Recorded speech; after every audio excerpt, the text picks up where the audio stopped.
Okay, good evening, everyone, and welcome to the Beverly School Committee's Committee of Curriculum Instruction and Student Life.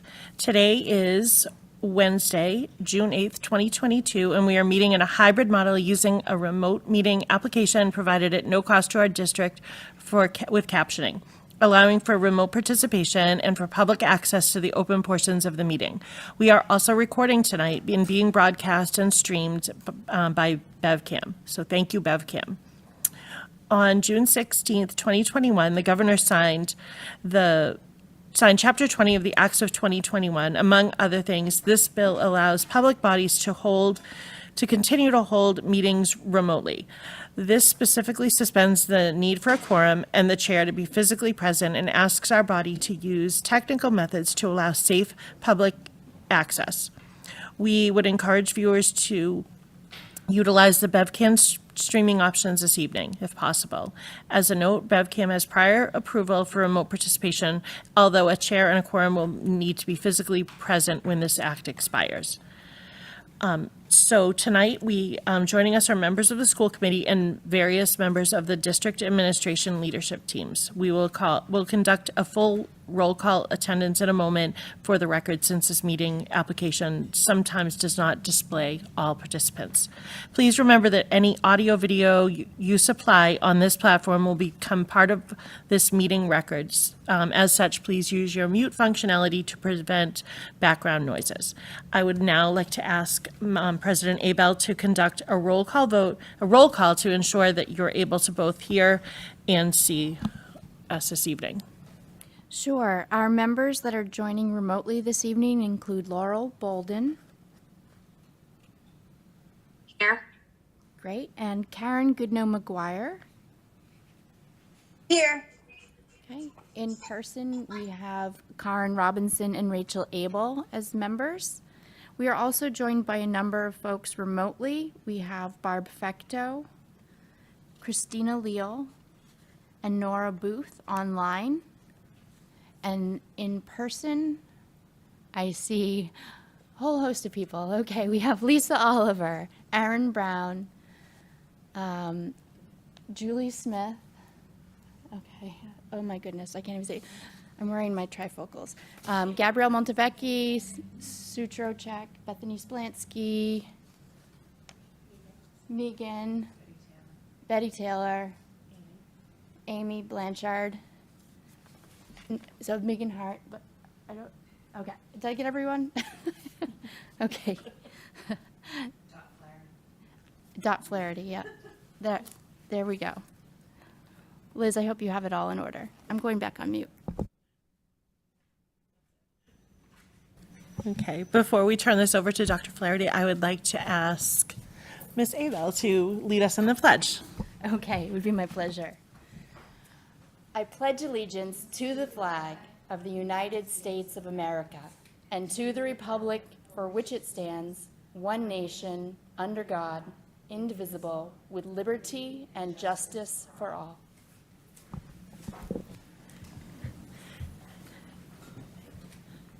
Thank you.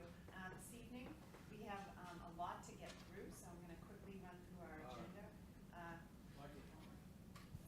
We have a lot to get through in our hour together. We're going to start in a moment by asking for an approval of the minutes from our May 11th meeting. Right now, I don't believe any of our students are with us. Several of them participated in our Showcase for Learning earlier this evening, so haven't had time to get home and come online.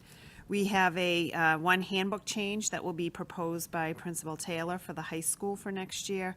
And then we'll hear from each of our principals with their updates on their goals for this year in their school improvement plan and sharing their direction and focus for next year. If time allows, I will share and show you our list of summer professional development opportunities, and if not, we can bring that up in the superintendent's report at our next meeting. And then we'd just like to thank everybody. We have a little end of the year acknowledgement for all those that have worked so hard for the CISL committee this year. So I'd like to start by asking for a motion to approve the minutes from our May 11th, 2022 CISL meeting. I'll make that motion. Second. The motion's been made and seconded. Mrs. Abel, could you call a roll? Sure. I think our voting members are limited to our citizen representatives. And we'll start with Karen Goodnow McGuire, the May 11th. Yes. Okay. And Laurel Bolden. Yes. Okay. Karen Robinson Yes. and Rachel Abel, yes. It's 4-0. Thank you. Mrs. Abel, I don't believe any of the students were online, correct? I do not see any trying to join. Well, we know it's been a busy week with graduation and all our senior week activities, so our high school representatives are still off celebrating, and we wish them well as they move forward. It was a wonderful week with a lot of great senior activities, culminating with a perfect graduation with beautiful weather this past Sunday. So we thank Mrs. Taylor and all of her team that worked so hard to make the week very special for all of our students. And as I had mentioned, we had our showcase of learning a little earlier with several of our middle school representatives there. So it's a busy time of the year for everybody, and we thank them for their great reports up until this point. I'm just going to briefly talk about our celebration of learning that we had this evening, which was a wonderful demonstration of the efforts of our teachers and students throughout the school year. And it was really a way in a year that had a lot of twists and turns and still ups and downs as we emerged and persisted to move forward with student achievement. From COVID to celebrate and to show off. I always say it's our time to brag. There are so many times when I've said, oh, this is my proudest moment of being an assistant superintendent for the community.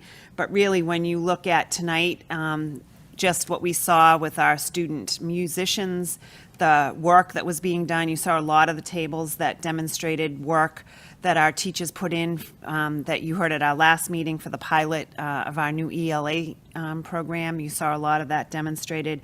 Our preschool and the work that they were doing with counting and science, and just walking around and seeing all of the accomplishments was really an incredibly proud moment for me, and so proud of the work that everybody has done, and you're going to hear even more later on. So I know it's coming because I've got to see all the reports. And when you hear from each of our individual principals, we're so fortunate to have such strong leaders that really are focused on our mission of all does mean all, and they're focused on making sure that all of our students achieve to the highest level possible. So I'm grateful for everybody that from the committee and school committee members that were able to come early and share in all of the successes that you were able to see this evening. So thank you for coming, and it was a great celebration. At this time, I'd like to invite Mrs. Taylor to come up and talk to you about a handbook change that they would like to see for next year. I can pull it up online. Thank you, Dr. Flaherty. Thank you, everybody. We have one recommendation for a handbook change, and it has to do with the policy on student use of personal electronic devices. So this is primarily cell phones, but it also applies to earbuds or any other new device that comes along. Basically, it's not radically different from our previous policy, except we just created a tiered system of what the consequences are, because teachers wanted some clarity on that, and we wanted to add an element where we're communicating early with the parents in regard to that as well. So I don't know if you've had an opportunity to really see it, but let me just briefly go over the elements in there. So basically, it says the use of technology is a significant component in academic and personal life. It is the responsibility of the school to guide students in the most appropriate and effective use of technology as a tool in an academic and social setting. Therefore, drawing on their experience and expertise, Beverly High School teachers and staff members will each determine their own personal electronic device policy for their students and post it in writing for students and parent access. Personal electronic devices include but are not limited to cell phones, earpods, headphones, etc. So, if a student does not follow the teacher's policy, the first offense is we first ask the student to put the item away, and then a parent will be notified by the teacher that the student was not following the personal electronic use policy. The second offense, again, asked to put it away, and then the student will receive 1 detention from the teacher, and the assistant principal will be notified, so that if there is a third offense, it goes to the assistant principal.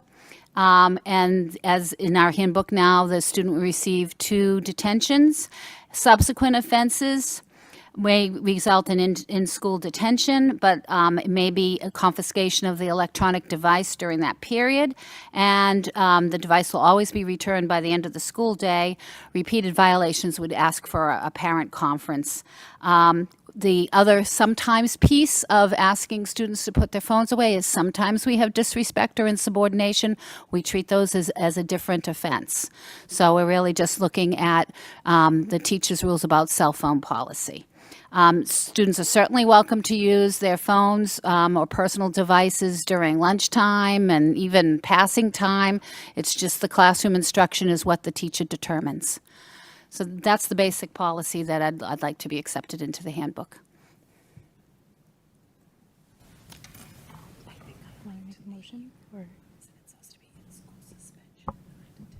Can I call on myself to ask a question?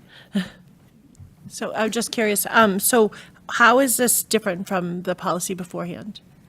The policy beforehand basically, I'm trying to make sure I get this exact, said that it started with 2 teacher detentions, and then any subsequent things were determined by the assistant principal. So we first wanted the teacher to interact with the student and with the parent. And then after that, the assistant principals will handle any frequent use.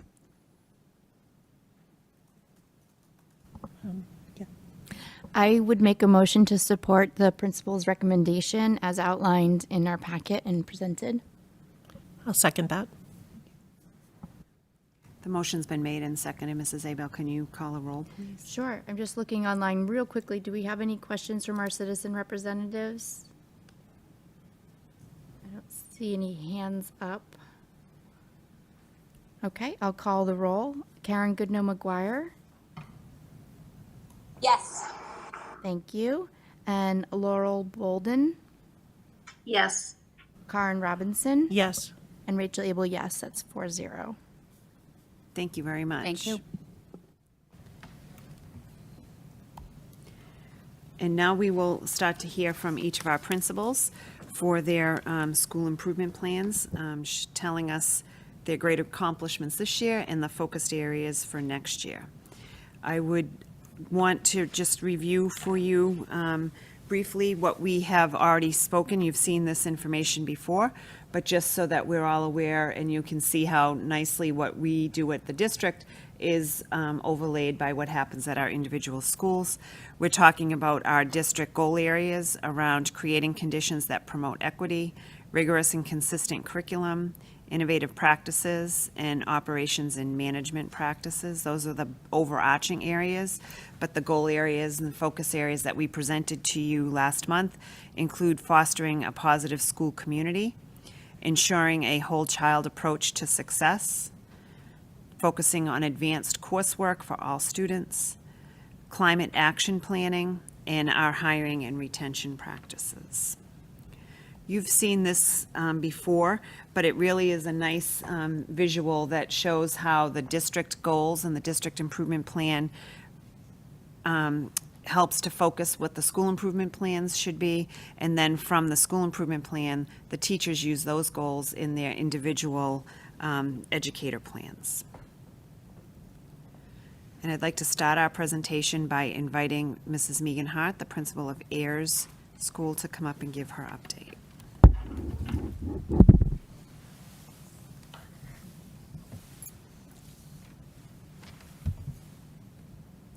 All right, hi, thank you, good evening. Very happy to be here to report out on the progress that AIRS has made this year. So as you'll hear later this evening, the elementary principals all worked together last year to create a district-wide school improvement plan at the elementary level, and then each of us took those three main objectives and we tweaked them slightly for the needs of our building. So you may hear similarities as we report out on that. Our first goal area for AIRS was looking at students who are at-risk learners and looking at their progress specifically in literacy, including areas of writing. And I'm really proud to share out that in third and fourth grade, we have a district benchmark assessment that we use.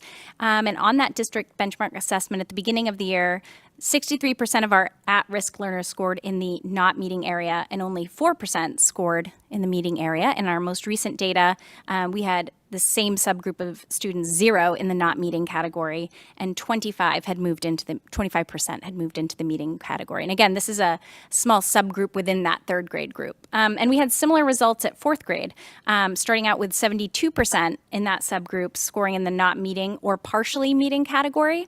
And in our most recent data, we had no students in the not meeting category, and we had reduced it to 40% in partially meeting.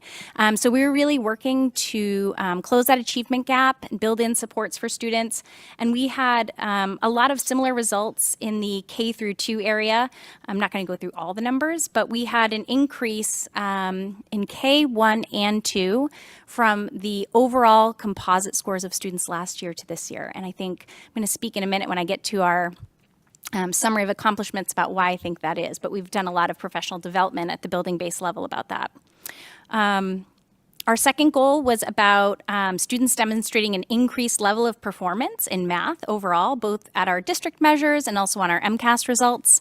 We're, of course, awaiting our MCAS results now, but we do have our district measures here, and we've seen a lot of growth in every single grade level, and I think a lot of that is attributed to the fact that we're in our second year of our implementation of ZERN, which is our math curriculum, and with that comes increased teacher familiarity with the curriculum, and it allows us to personalize and customize it more for the needs of our students, and helps us to, as we now have a better understanding, how we can weave in supplemental resources like ST Math, things that we've had in place for a while, so that we're getting the most benefit for our students. And the third one, goal and objective area that we've all worked on was about how we can embed culturally responsive teaching and social emotional learning strategies into our classroom. Last year, all of the elementary schools were awarded a grant by the BevEd Foundation for building culturally responsive libraries for the building. And through that generous grant, we were able to purchase many titles that diversified our library. And a lot of the elementary schools were able to work together to create interactive read-alouds, which were basically lessons for teachers to use that we've shared amongst each other, which has been very helpful. In our building, we created a culturally responsive teaching committee, which read the book Unpack Your Impact. And we talked about, in that group, ways that we can look at our own bias and how we are, how that's sometimes hidden in our instruction, and what we can do to kind of call those to light. And last but not least, this ties in with the others, but really thoughtful consideration and adjustments in our upper grades to the novels that we choose in terms of representation for students in the main characters. And this is our summary of accomplishments page. The visual on your right, I think, is our biggest accomplishment this year. Our literacy coach and math coach worked hard to kind of transform our grade level team meetings, and we looked at them in terms of mini data meetings. And we really spent a lot of time digging into the formative assessment cycle and looking at student data, reflecting on what that means about our instruction, and making plans to go forward. And so these mini data meetings happen twice a month for each grade level. They had one for math and they had one for ELA. And a lot of this learning, and I'll go back to the literacy scores, I think has to do with our shift toward structured literacy for ELA, and some professional learning that we did about the science of reading. We had some new assessments that also helped us gather new information. Early Bird in kindergarten, which is a dyslexia screener, and the addition of a phonological awareness curriculum for all of our buildings called Haggerty helped us to shape our Tier 1, but also create some Tier 2 groupings for additional support. At AIRS, we were lucky to have a math interventionist who joined us in March, so we were able to round out some of our support staff. We really upped our math running record interviews with students around fact fluency, and part of that was to really get a better understanding of the foundational math skills of our students. And I talked about the committees a little bit, but we were able to create more than just culturally responsive teaching. We also created an instructional leadership committee, family and community engagement committee, and also an outdoor learning committee. And those are 2-year committees that have started to kind of draft goals and ideas, and we'll continue that work into next year. I know that was a lot of information, so I don't know if anyone has any questions. And I believe elementary will have common focus goals that they'll present at the end for this coming year. Thank you. Now I'd like to ask Ms. Julie Smith to come up to talk about Centerville.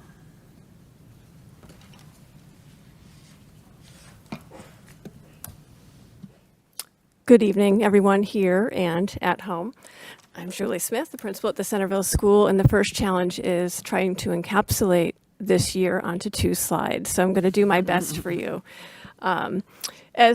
As Mrs. Hart said, a lot of our goals do overlap, but we do. So I'm going to focus on some particular areas and tweaks that we made for the needs at Centerville. Our goal area number 1 was really to think about our system of supports that we were going to be able to offer students. I think we anticipated when students came to us in the fall that they would be in very different places, students who had been in remote academies, students who had been homeschooled. We were sort of ready for any of them. So that was the first goal, to be responsive to those needs. Secondly, as we were in our second year of the implementation of our ZERN program, we left math as a focus area. We felt like we still needed to dig in and learn that program a little bit better. And third, the third goal was just to keep moving forward with our culturally responsive teaching practices and social emotional practices, which you've heard about before.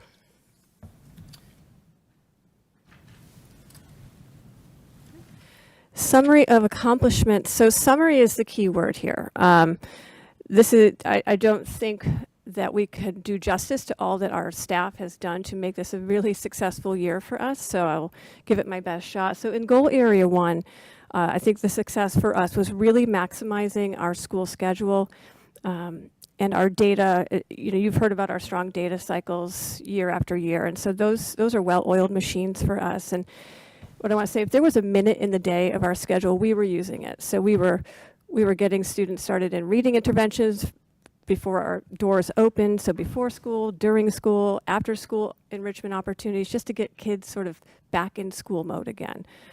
We utilized peer tutoring models, which the kids really love on both sides of that.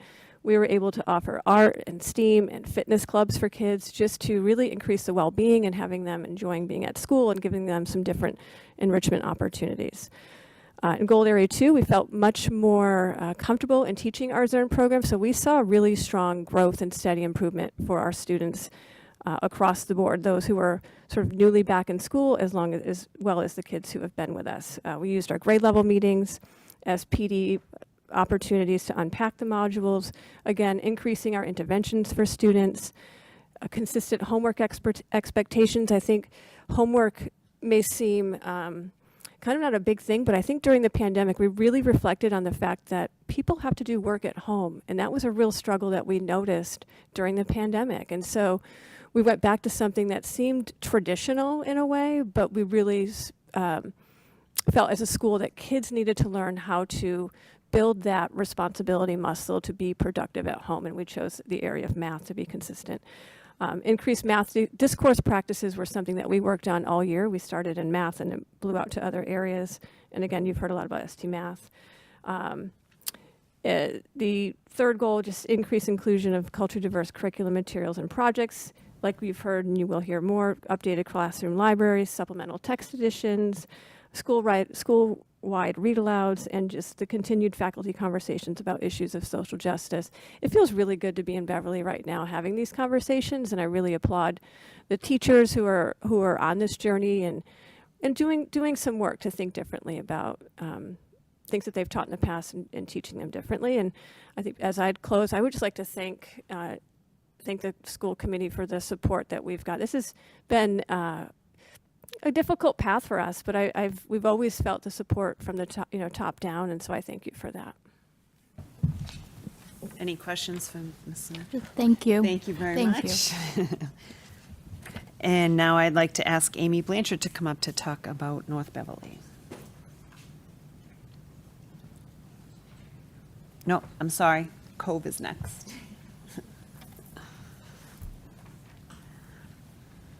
And this is Mrs. Erin Sweeney, our principal at Cove. Thank you. Nice to see you tonight. Good evening. I'll try not to repeat many of the things that do overlap, so you don't hear the same things over again. But, so Cove, Turn you on. Cove had a school-wide goal to implement a multi-tiered system of support. We also wanted to use flexible special education co-teaching, so we've realized that that does need to be flexible and not, we don't necessarily have a co-teacher in a classroom for the whole time because of our needs that came up. And we focused on structured literacy and explicit math instruction with the research-based practices through science of reading as well. So we continued with some PD. A lot of the goals that we have, building-based PD has run through all areas. And so we continued with consultations with Lisa Deeker to enhance our UDL strategies. We collaborated to meet the needs of newcomers. We had a lot of newcomers who were non-English speaking and special education students that we wanted to address their needs. So we worked very closely as grade level teams with ESL and SPED teams to meet those goals. We had our after school and summer programs to meet those needs as well and just offer extra support for those students who needed it. And we conducted walkthroughs using an I Notice, I Think, I Wonder protocol to improve instructional planning, teaching practice, and the use of instructional technology, especially coming off of hybrid and then being remote and just trying to analyze what's the best way to use the technology that we've learned. We also concentrated on increase in exposure to cultural diversity and integration within the classroom through our literature, student discourse, and experiential learning. We created a diversity and inclusion committee who, during faculty meetings, we would work together on the goals that we had for that team. We created lessons, as Megan had mentioned, of interactive read-alouds from a multicultural library with grants that we got. We got books through our ESL teacher, Sabrina Parisi, and then we also had them through the grant. And then collaborative and interdisciplinary literacy unit planning and instruction with special ed and ESL. And we continued with novel study PBLs in 3rd and 4th grade and really put a focus on the cultural responsive teaching and social emotional learning. And then our 3rd goal was to really enhance a sense of school and community, especially after not being in school, and focusing on the social, emotional, and academic skills through membership and school spirit. So we had created a family engagement and school events committees, and we made sure that we were communicating with people's home languages and through weekly memos and monthly slides. We got to reintroduce parent participation in school day events, and we had spirit days and community meetings. So one of the biggest accomplishments, I think, is just, which everybody had, but with the change in how COVID was acting, we were able to see the kids' smiling faces when they took off their masks, which was great. And kids got to work together more because they could be closer together, and we didn't have to worry so much about the spacing. And then we returned to some normalcy with having library, having parent volunteers come in, so they were very excited about that. Having read-alouds by mystery readers in classrooms, open house, our school store, running club at recess time. So all of those things, I think, were probably the highlight of our third trimester to kind of get back to some normalcy. So we had committees that everybody on staff was a part of one of 4 committees, so that helped us kind of target those goals that we had within a small group setting. I talked about the interactive read-alouds and ongoing focus on improving the structures to implement best practice in reading and through science of reading. We used decodable text that worked on phonics skills as well as building knowledge. So as we use our new curriculum that we've adopted, that's going to be a focus, is to have that knowledge base and also integrate the phonics skills. And we were very targeted in planning our literacy and math professional development at our GLMs, grade level meetings, and our faculty meetings. So a lot of our time that we were together was spent on PD. And we piloted the 2 ELA curriculum units in grade 1, which was a challenge for those teachers, but they did an amazing job. We had PLCs and book clubs to enhance the understanding of best practices in math literacy and cultural awareness. We had school committee community events that contributed to the well-being of students. Our open house was so much fun. The parents were so happy to be in school again and to see, everything. We had it so that they went through the whole school, so they weren't just going to the classroom, so that they could really experience the whole school and the specialists. And then we used learning walks and observations to just focus on those goals and make sure we were hitting them. And that's it. You had a huge turnout. Yes, we did. Any questions for Ms. Sweeney? Thank you. Now it's Ms. Blanchett's turn. I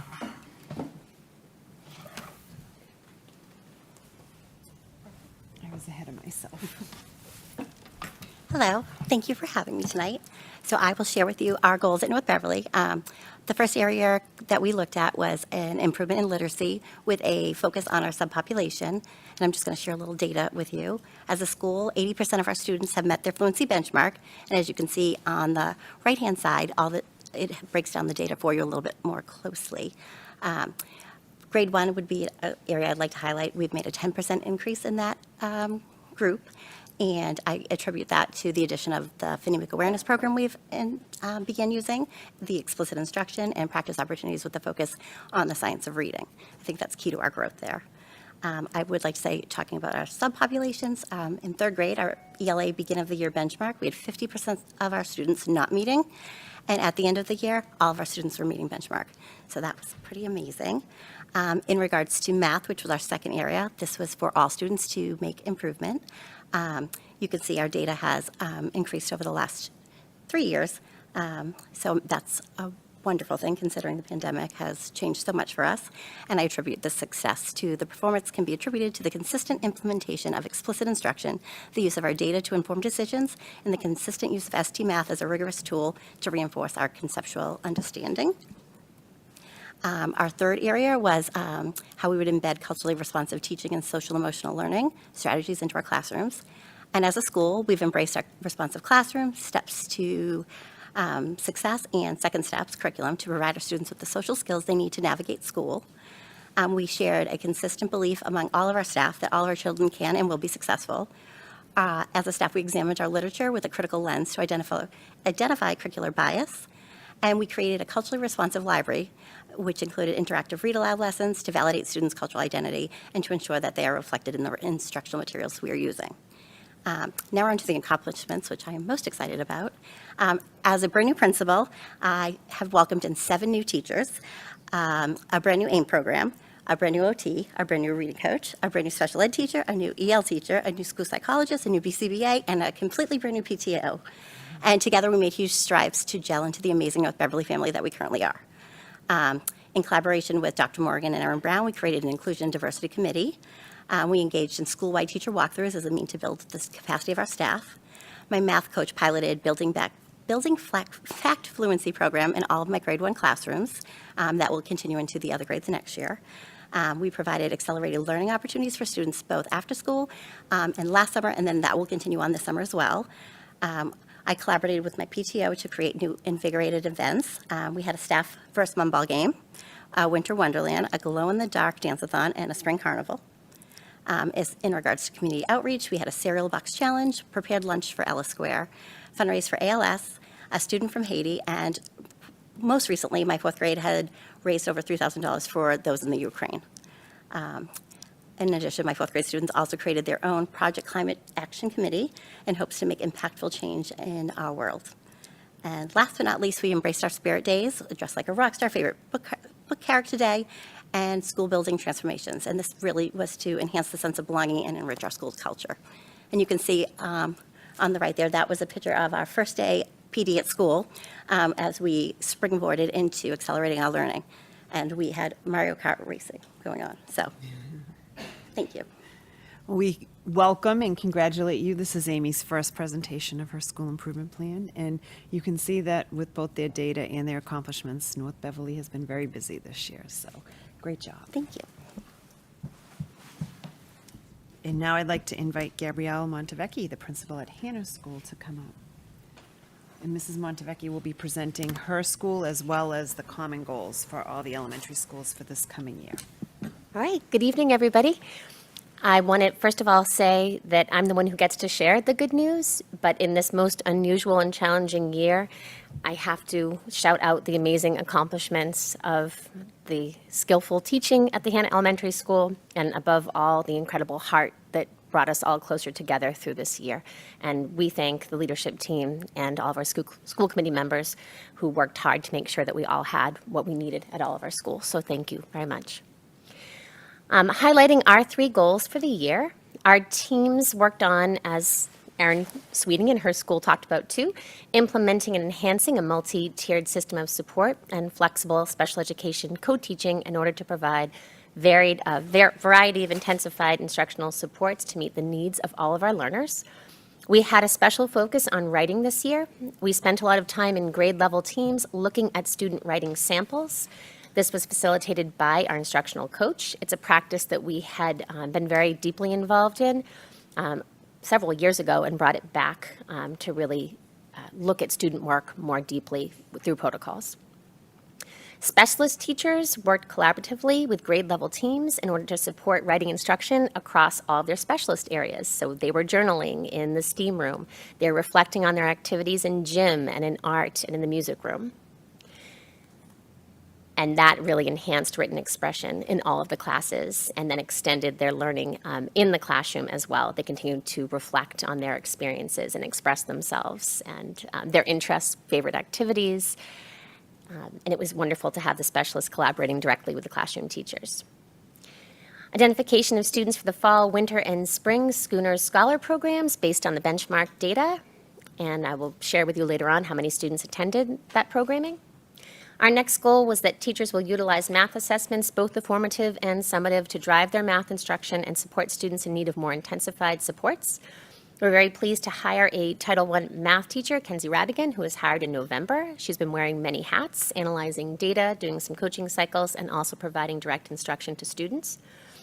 We reviewed our fall math assessments and our winter math assessments to identify students who would come after school for our scholars programming. We are continuing to refine our groupings for Title I math groups based on what we're seeing in the classroom performance and reflected in the data. As you've heard before, we've updated our Zern professional development, and this was led by our 3rd grade teacher, Mr. Harwood, in March. We've launched WIN blocks. WIN represents what I need for the 3rd grade in March, meaning that students are traveling in dynamic dynamic groups that are taught by all of our third grade teachers. And it's really a deep way to differentiate instruction. And so the children are getting to be introduced to teachers that they don't normally work with every single day. And it helps our teachers put a different lens on the students in front of them, and then they then collaborate to accelerate student progress. We similarly launched the WIN block in April in first grade. And then in the spring, we're excited to share that our end of the year benchmark scores in math are 83% across the school. Our final goal is that teachers will utilize culturally responsive teaching and social emotional learning strategies more effectively and embedded across all content area in their lessons. We held our first annual school celebration of Hispanic Heritage Month with an outdoor concert by Grupo Fantasia. We had November PD, embracing universal design for learning through an equity lens. On November 3rd, we got together as a faculty and walked through a protocol called Examining Our Identities and reflected on our own intersectionality as human beings. You've heard this title before tonight. We used the Unpack Your Impact book study in the fall for all of our classroom teachers, thinking about how they can reflect on global perspectives in their lessons. In December, we held a culturally responsive teaching session, which was presented by Olivia Sheedy, our L teacher, and Cassie Clancy, one of our grade 1 teachers. This is the year 2 rollout of the Brave Black First project. We utilized a book that highlights notable Black women across history and their accomplishments, and every class had a chance to highlight, study, research, and highlight back to the whole school community so we could teach one another about these important individuals. And 11 members of our instructional leadership team attended the Time to Thrive workshop, which was a session in February focusing on supporting and meeting the needs of LGBTQIA+ students and families. This is nice to hear a theme continue through. At the elementary level, we worked hard to establish focused committees. We called ours push groups at Hannah to prioritize, uplift, support, and then hand on the work. And at Hannah, we're famous for saying, all hands on deck. In our focus areas, which were academic monitoring, outdoor learning, social emotional learning, and culturally responsive teaching. We held our in-person community night in October, which had an outstanding turnout. It happened to be a beautiful night that night. Teachers facilitated activities and outdoor stations around the Hannah campus so that parents could also see what our outdoor classrooms look like, and each station represented a priority area for the year, and families got to really engage in hands-on activities and games with classroom teachers they may never have met before. We talked about the Unpack Your Impact book study. We also read as a faculty SEL from a distance, which provided teachers with new strategies for empowering students to view themselves as learners with a purpose. We established a check-in, check-out system for students in need of targeted support and mentoring by our faculty. So these students would actually see a buddy teacher in the morning and in the afternoon every single day to set goals and then talk about their achievements in the day and reset the goals for the next day. Our Tier 2 reading support was provided by our reading specialist, Martha Pike, who created dynamic intervention groupings based on our assessments and evidence in literacy data. This fall, we had 53 students in grades 1 through 4 attend the 6-week Scholars After School program. And this winter, 87 students in grades K through 4 attended the 6-week Scholars After School program. We felt the fall was so successful, we wanted to involve the kindergartners as well. We piloted 2 literacy programs as part of the BPS analysis of a new program. And we are continually expanding our outdoor learning opportunities, including an initiative to construct an outdoor learning pavilion. And yes, it's true, Hannah's students ate lunch in the snow many times this year and loved it. Click on that picture. Can you get to All right, great. I would like to thank Erin Sweeney and Amy Blanchard for taking the lead on resetting our priorities for this year and our elementary improvement plan. Just a brief elementary needs assessment.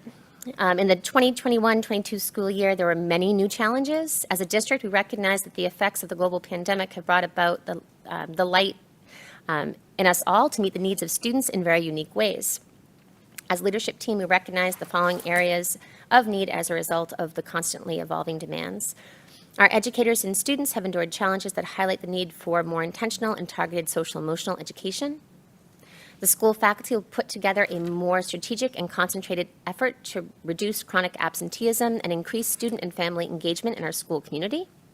And we are committed to developing students who are prepared to be flexible thinkers and collaborative problem solvers through the use of a variety of data points, including MCAS, DIBELS, ELA, and math unit assessments. We have identified several areas for improvement.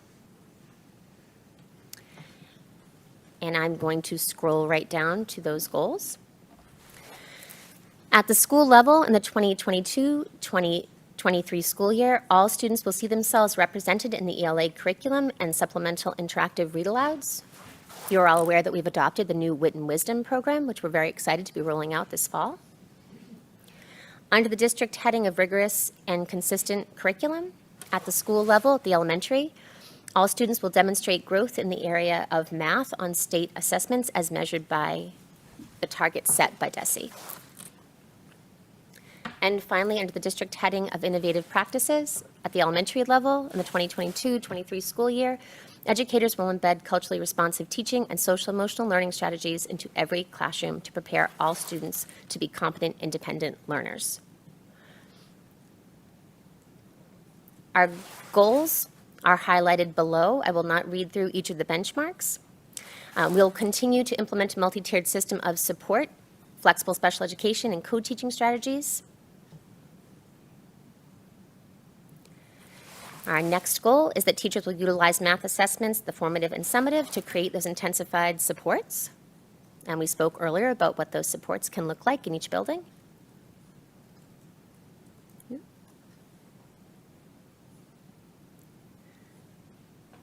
That's your third.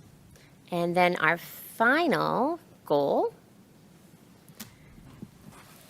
is that teachers will utilize culturally responsive teaching and social emotional strategies effectively embedded across all content areas. And I think that you heard each of the principals reflect on how those goals have got underway already. Thank you. Thank you. Any questions? Thank you. Thank you very much. Thank you. And I ask Mrs. Lisa Oliver to come up to do the middle school.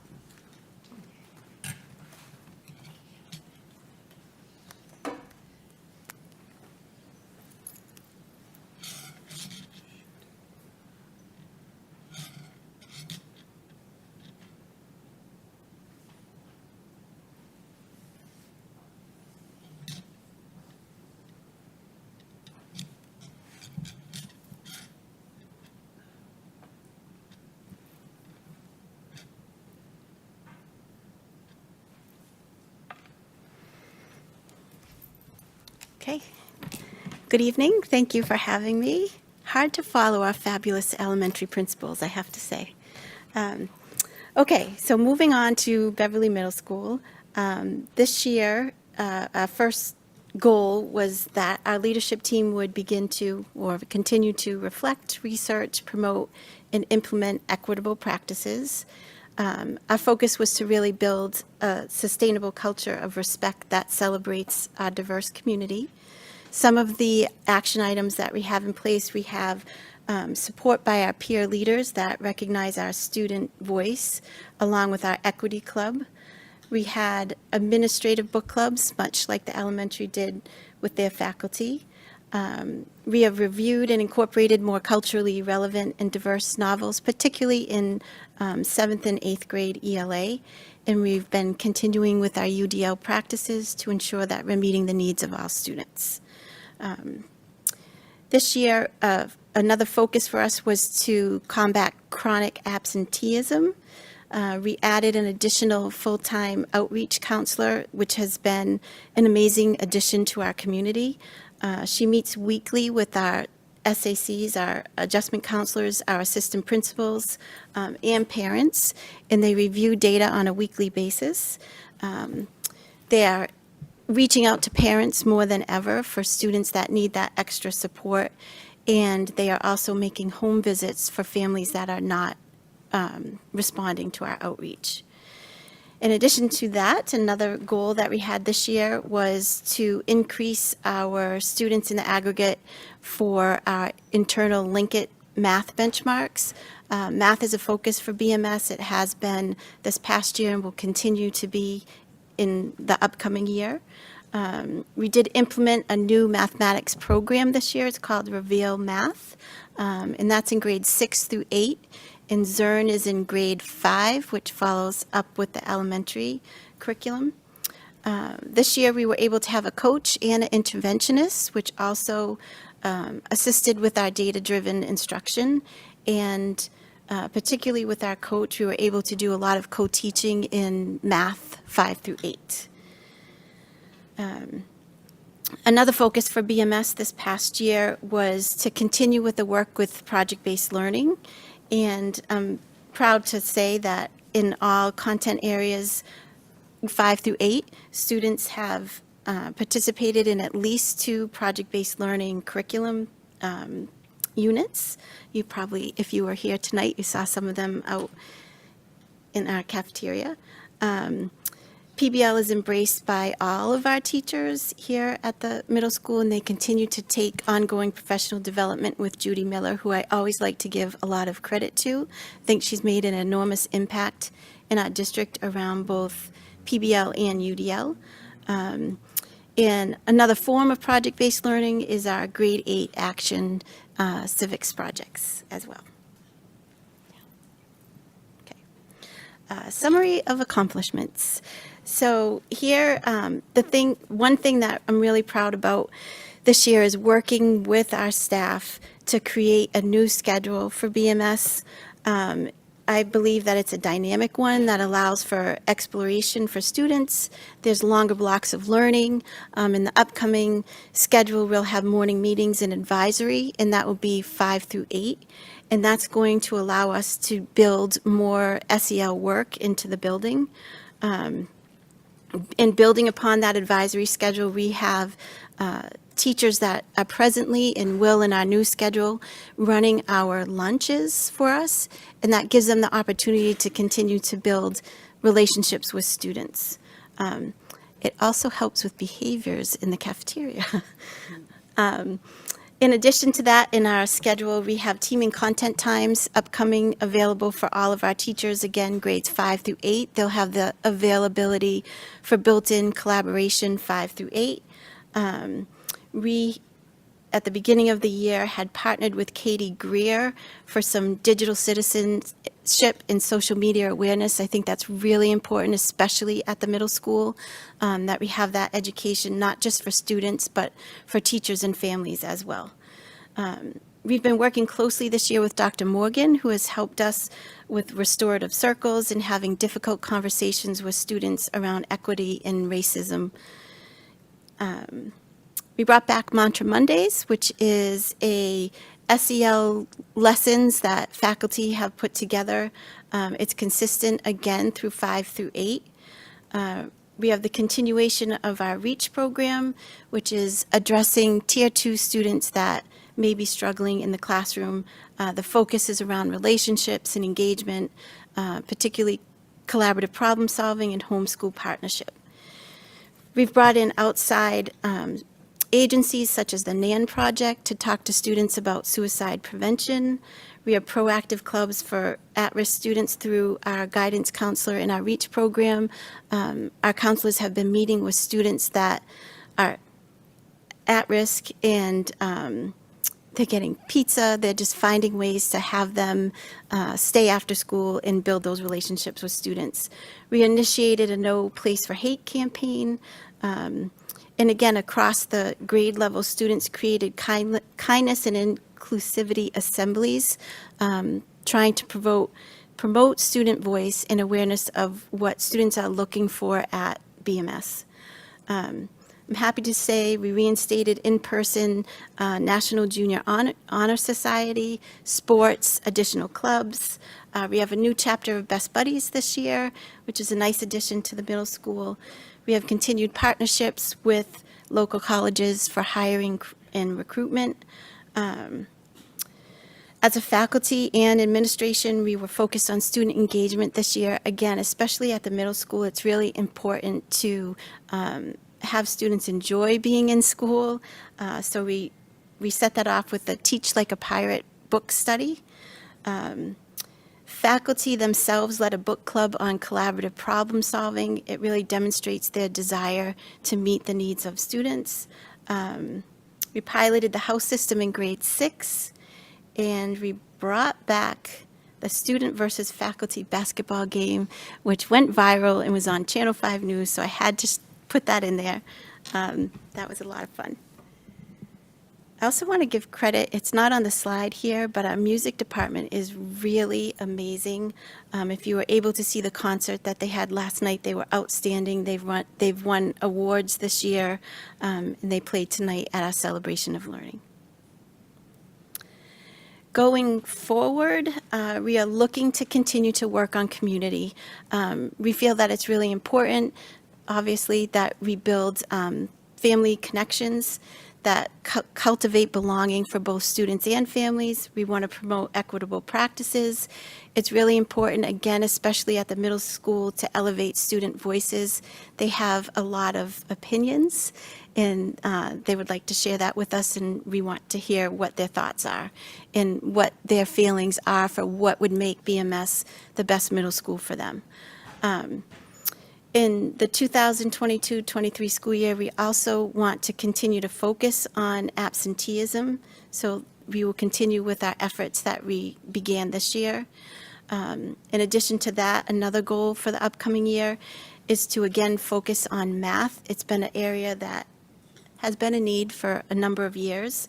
With the second year of a new curriculum, I feel like we can make significant progress. Coupled with that, we are establishing an MTSS model of support, much like the elementary school, which again will help us with both social emotional supports as well as academic supports. So, thank you.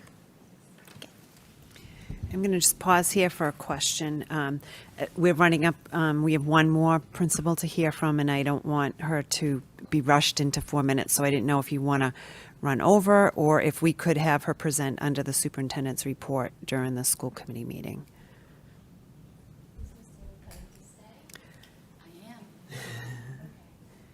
Could we do that? Sounds good. She's going to present. During the superintendent's report. A lot of work went into her, and I don't want to have to try to rush her through. And so I would just like to end. This is our last meeting of the school year. And before I thank everybody, I want to start by thanking all of our principals. As I had started with this evening, we're very fortunate to have such high caliber and compassionate and intelligent leadership.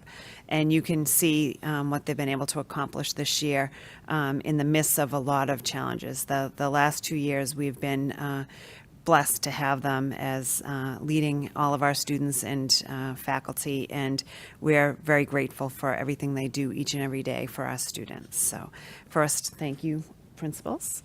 And second, I would like to just take a moment to acknowledge our CISL committee members and let you know how much we appreciate the time and energy that you put into the work that we do on a monthly basis. And our school committee members are Karen Robinson, Rachel Abel, Jeff Silver.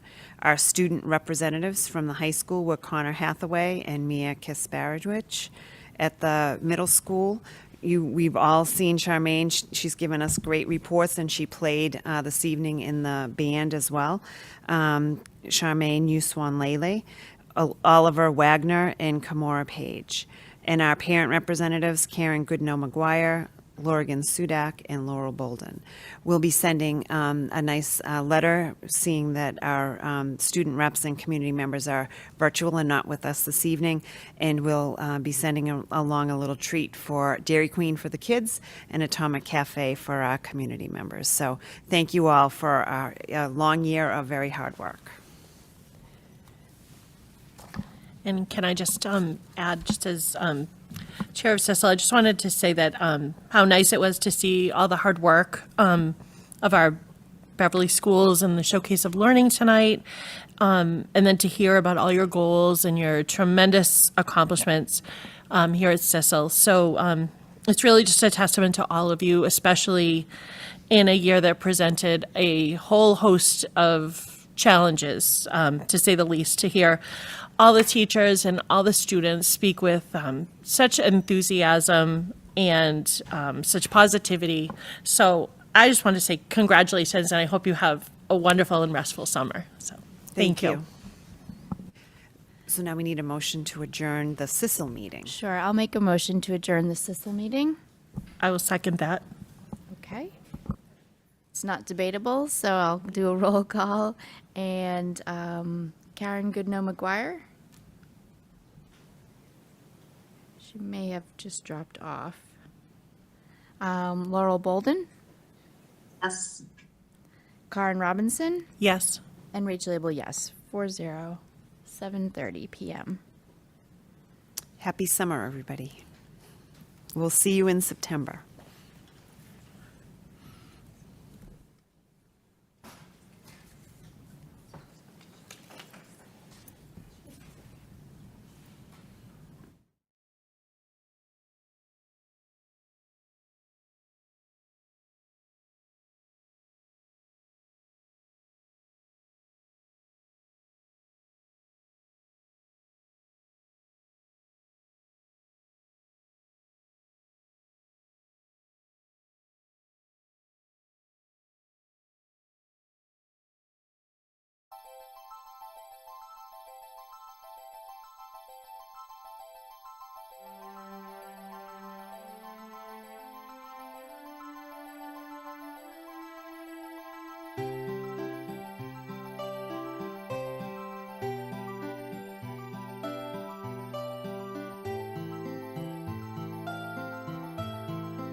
They're right there. Yep.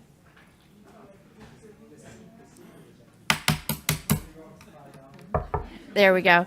That's my call to order, and I want to welcome everyone this evening to the Beverly School Committee regular school committee meeting.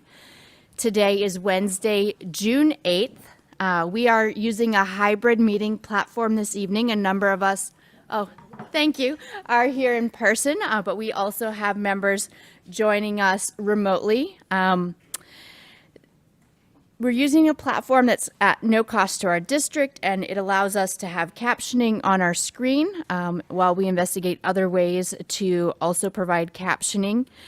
We are recording tonight's meeting, and we are also being streamed and broadcast by BevCam, so thank you, BevCam. This is all allowable. On June 16th, 2021, the governor signed Chapter 20 of the Acts of 2021, and on February 12th of this year, 2022, he extended those provisions to, among other things, allow public bodies to continue to hold meetings remotely until July 15, 2022. This specifically suspends the need for a quorum and the chair to be physically present, although we are this evening with both the chair and quorum present. But it asks for us to use technical methods to allow for safe public access. We do encourage viewers to utilize the BevCam streaming option this evening if possible, but you're welcome to be on the meeting platform as well. And I just want to note that any audio or video that you do supply becomes part of the record, so do use the mute functionality at home. I also want to note that Beverly has prior approval to allow its boards and commissions to have remote participation, but in those cases, we would be physically present, the quorum and the chair. Tonight is a regular school committee meeting, which means we do have an agenda item for addressing the body. The sign-up sheet is available. We'll make one final call for that after our first few items of our agenda. Present today are very many members of our school community. We have our school committee, various members of the district administration and leadership teams, a number of teachers. I'm going to conduct a roll call for our meeting here, and Ms. Bergeron, you'll have to help me with the others present for the record. I will capture all of the people that are on the hybrid platform so that their names are known, because sometimes the meeting platform does not display all the names. And I've let Dr. Churchek into that virtual platform as well. I think that is the point where I go to our roll call. And Ms. Bergeron, online, we are joined by school committee person Kenan McKenzie. And we are joined by BTA President Julia Brotherton, our food service director Christina Leal, BHS librarian Barb Fecto, AIRS representative Nora Booth. We have Allison Spencer and Lisa Wolf. The other names on the platform are those of us who will be presenting. In person, we have Mayor Cahill. Here. Kimberly Coelho. Here. Dr. McKenzie, as I mentioned. Can you confirm? Thank you. Ms. Robinson, Karen Robinson. Here. Lorinda Visnick. Here. I'm Rachel Abel. And Dr. Silva is traveling, so he won't be with us today. Okay. With that, our first order of business this evening is actually to have the Pledge of Allegiance. And I would like to ask Ms. Visnick if you wouldn't mind leading us and hold the flag. Thank you.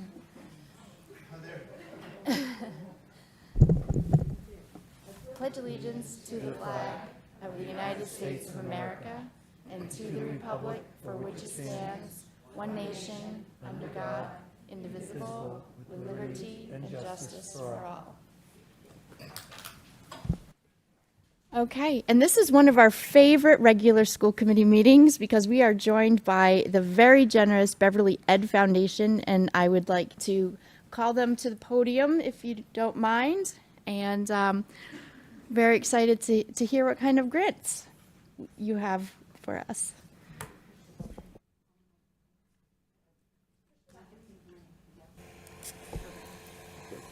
Good evening, and thank you very much for the time here tonight. I know it's busy and end of year. We're ending up our Honor a Teacher campaign as you are ending up your school year. And we have received some tremendous donations, and the support throughout the schools, throughout the community, is wonderful throughout the region. We received a wonderful donation for the Beverly Public Administrative Team, and it says, "I'm honoring the administrative team for their leadership through the past year, addressing the uncertainty and guaranteeing student success. Their commitment to students thriving helps make Beverly Public Schools special." That was from Dr. Stephen Hershey.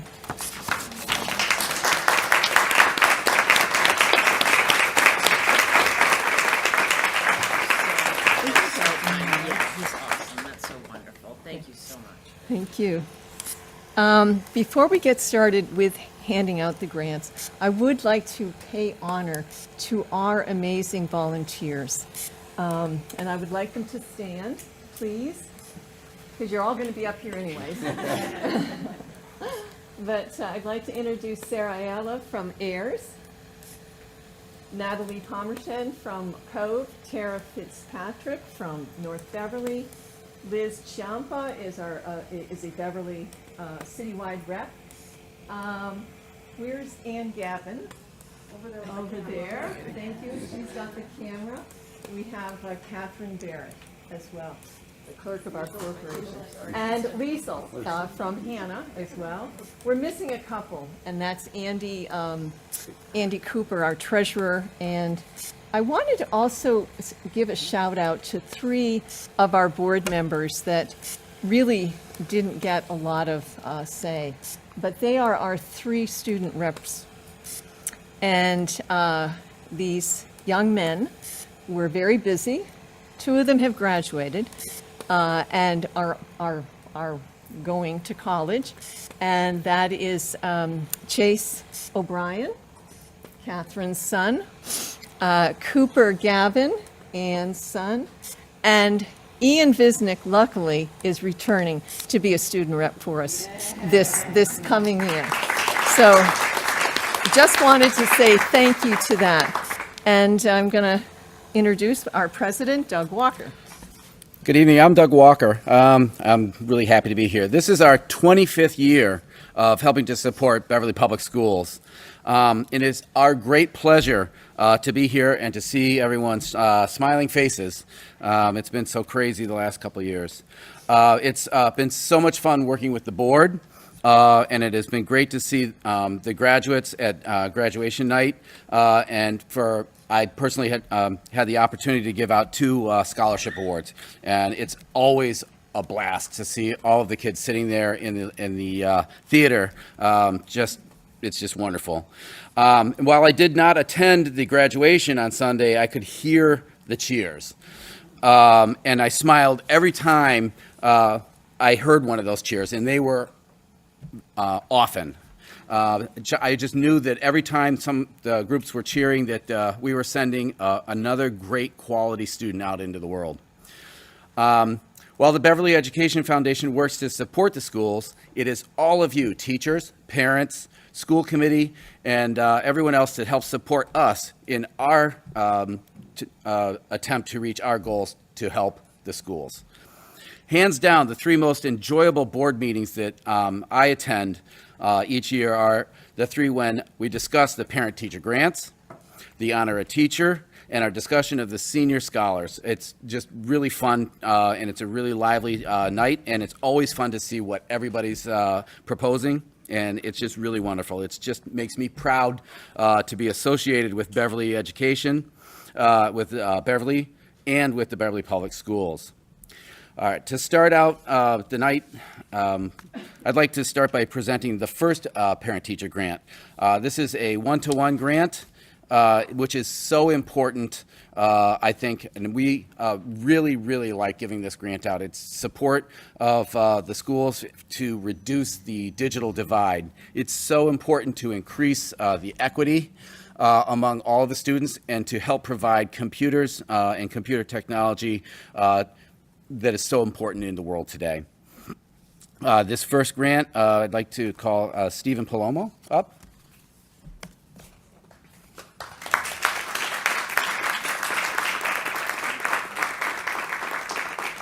Thank you so much for everything you do. Thank you. I would like to, who wants to go? Liesl? Are you giving one? All right. You're at the end of the. Sure. You were last. I know. I was like not prepared for that. My name's Liesl Hacker. I'm here, very honored to give this grant to Hannah Elementary. The grant is for diversifying representation of character art at the Hannah Elementary School Library. So if anybody's been into the library at Hannah, you'll see these beautiful paintings of characters on the walls. But in the spirit of Hannah and I think what was talked about earlier in the first part of the meeting with diversity, equity, and inclusion, we would really like to diversify and put up some new characters, not taking away the old ones, but picking out some new characters to add, just making it even more welcoming and inclusive in such a special learning space. I know it's like definitely one of my favorite, my son's favorite days of the week is library day, and I know it's Wednesday and I have to put his book in or I get in a lot of trouble. So I'm pleased to present this to Gabrielle. Thank you.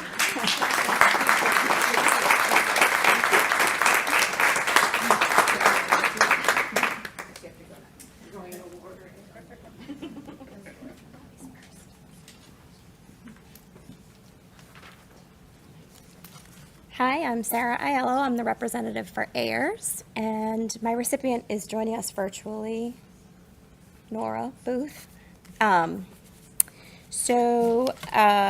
This grant is promoting literacy development through decodable readers, and this grant will provide an adequate number of engaging decodable texts to AIRS students across grades K through 4. So congratulations to the AIRS literacy coach, Nora Booth.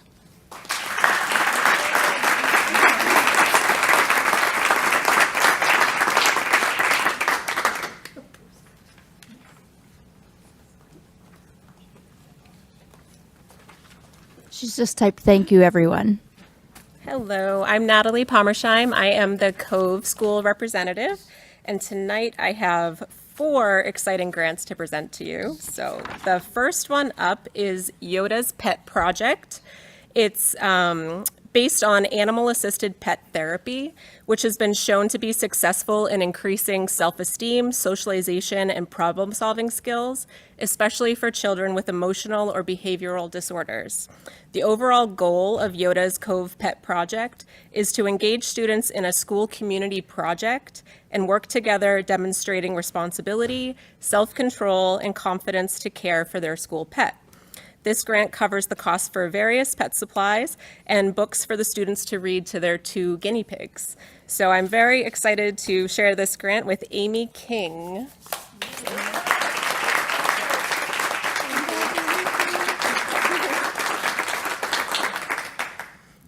Okay, the next one is Let Them Play. And it is known that children learn through hands-on play opportunities. And the ultimate goal of Let Them Play project is to enhance the classroom learning experience with a variety of items, manipulatives, and tools that are engaging and reinforcing to all students. This enables students to become self-motivated, successful learners. This grant covers the cost for classroom supplies, including manipulative boards, magnetiles, Lincoln logs, and more. So I'm very excited to share this grant with Cindy Tamilio, our Cove Kindergarten teacher.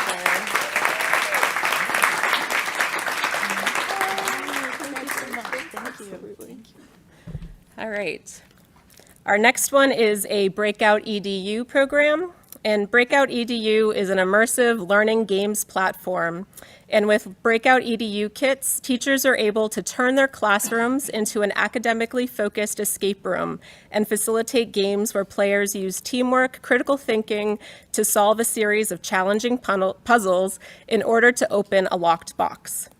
Games are available for all ages, and with the kits, all students in grades K through grade 4 will be able to participate. The goal for this program is for the students and teachers to engage in highly motivating lessons that provide opportunities to communicate, collaborate, and think critically while using creativity. This grant is splitting the cost of 10 Breakout EDU kits, and the rest of this program is being funded by Cove PTO resources. So I'm happy to hand out this grant to Heather Colton, our Cove math coach. Thank you so much. Thank you. And last but not least, for Cove, we have our decodable text for striving older students. And decodable text for older students provides a means to expose and reinforce the most common words in English to at-risk, ELL, struggling readers, and special ed populations with the purpose of getting students reading on grade level. By increasing exposure to the most common words in English, students increase their chances of learning them and their ability to read or decode and comprehend more complex sentences. The goal of this program is to increase teacher knowledge of why the connected text is important for building automaticity of foundational skills and advanced decoding skills.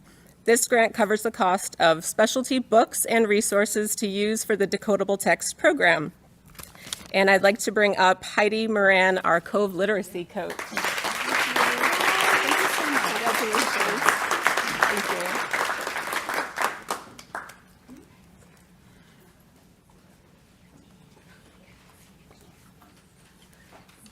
Hi, everyone. I'm here from North Beverly School. I'm Tara Fitzpatrick. I have a second grader there.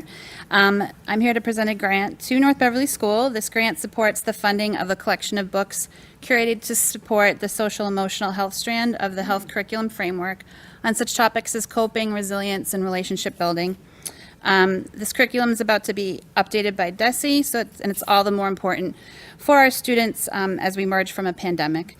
The Skills for Success book collection funded by this grant will well position North Beverly Elementary School in supporting this essential curriculum, and it will enrich learning for students across all grade levels. I want to thank Julie Shamana for her knowledge, enthusiasm, and hard work on this grant. Amy Blanchard, principal, for your support and input, and most of all, thank you both for your dedication to all North Beverly students.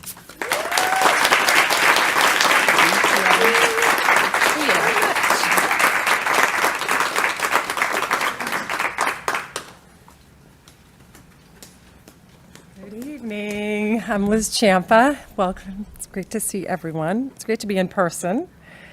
I am here to present an important grant, which is not the first grant written by this fine teacher. In his latest grant proposal, Mr. Ryan Hanlon once again highlights the need, use, and importance of cutting-edge technology to improve STEM learning for all BMS students. In this case, he requests funds to acquire more 3D printers for the school. As he states accurately, the impact 3D printing can have on a school culture is directly proportional to a student's ability to access it. Mr. Hanlon accurately identifies the potential for significant student collaboration, engagement, and involvement in exciting project-based learning. At the same time, 3D modeling and printing involve activities that students truly enjoy. This real-world connection to students' lives, as well as Mr. Hanlon's pragmatic consideration of future workplace and career use, and right here in our city of Beverly, of student knowledge gained from the engineering and design processes, makes this grant proposal a clear choice.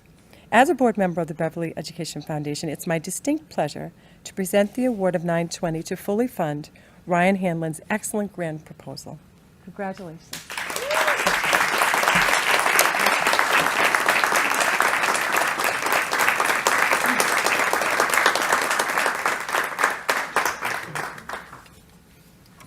Thanks.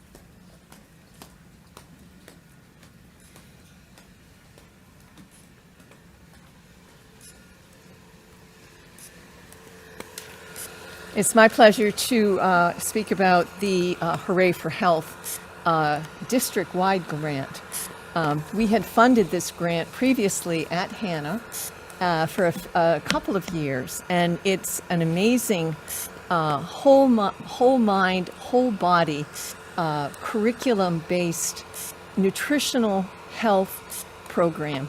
And the feedback from it, from Hannah, was amazing in terms of getting kids to try different foods, getting children to be aware of different foods from different countries, and also being more mindful of what food does for us, how to build a healthy snack, how to take care of ourselves. And the last couple of years has shown how pivotal and important this knowledge of nutrition and taking care of our bodies is.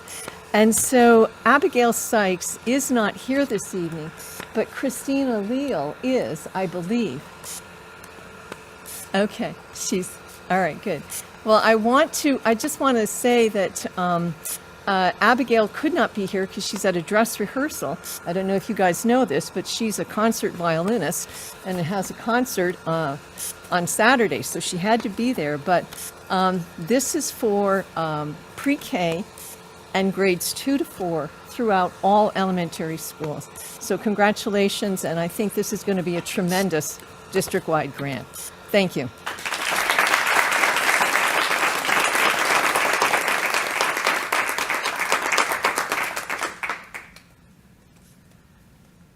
Good evening. My name is Catherine Barrett, and I'm a high school representative for the Beverly Education Foundation Board.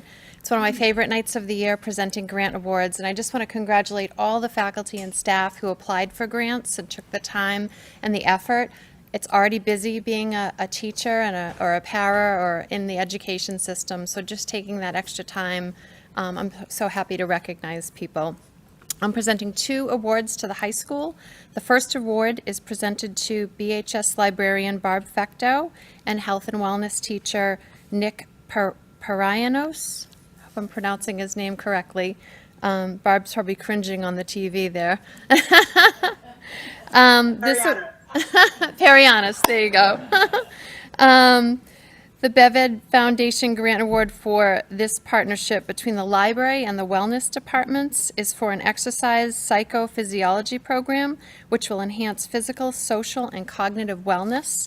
And in the library, I believe there's going to be some treadmills, bike desks, bike pedal machines, so students can access these and get some exercise during the day. As you know, the high school doesn't have recess, and so we have a couple of these at City Hall where I work, and they're fantastic. So congratulations to Barb and Nick, and I'll present it to, do you want to come up, Betty? Yeah. I'll present these to Principal Taylor, so you know where the money is.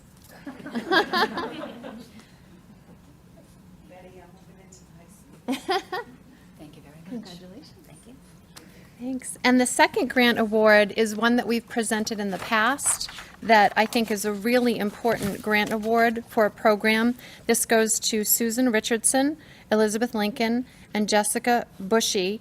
Mrs. Richardson and Mrs. Lincoln are English faculty, and I believe Mrs. Bushy is in the guidance department, so it's another collaborative grant, and this is for the college essay writing seminar. And so there's a lot of students at the high school who don't have English or literacy supports at home to put together a fantastic college essay. And so this program is offered in the fall, September and October, to help students put together an exceptional essay that they can submit with their college application. So congratulations to Mrs. Richardson, Mrs. Lincoln, and Jessica Bushy.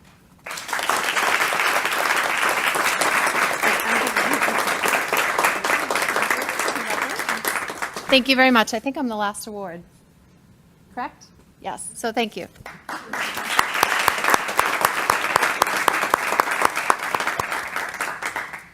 Thank you so much, and the school committee deeply appreciates your commitment to encouraging the process of students or staff applying for the grants, finding so many wonderful ideas, and piloting so many great ideas in our district. So thank you so much. Okay. We have some recognitions now of our employees and community members who are retiring. Sure.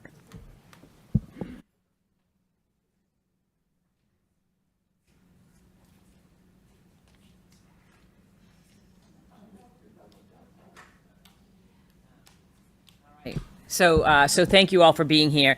We have an opportunity, oops, I need the list. Bring the list with me. We have an opportunity this evening to recognize some of our employees that are retiring. And before I read the list of names, I just sort of want to say, and I mentioned a little bit of this when we had our celebration, that I've had the privilege of working alongside all of you in various roles. I want to extend my deepest congratulations. You've served our students and our Beverly community well. Everyone in this room knows that we go into teaching to make a difference, and to the students that are in our schools, to teach them that they can accomplish their goals and they can become whoever they want to be in this world. We here are grateful to all of you for your contributions to our school community over the years. You've certainly touched the lives of literally hundreds of our students, as well as had an impact on the development of your colleagues and your peers. So we're very grateful for your service. I'm going to read the list of names, and it has next to it the number of years of service here in Beverly. So we have a number of teachers that are retiring. First, Blake Gilson has 22 years of service. I don't believe that he's here with us tonight, but he still gets a clap. Helen Gorman, 21 years of service. And we do have here tonight Luann Faria. Luann Faria, come on up. I should have asked your last name too. I always say Faria, but then people say it is Faria. All right, well, first of all, congratulations. Thank you so much, and thank you for everything. All right, thank you so much. And Luann had 17 years of service here in Beverly. Kevin Leahy, 27 years of service. I'm not sure Kevin is here with us. Lisa Wolf, 6 years of service. Lisa is online, I believe, this evening, but not here in person. Juliana DeGeneva, 23 years of service. And also, I think here with us is Nancy Skalch. Nancy? Nancy had 23 years of service.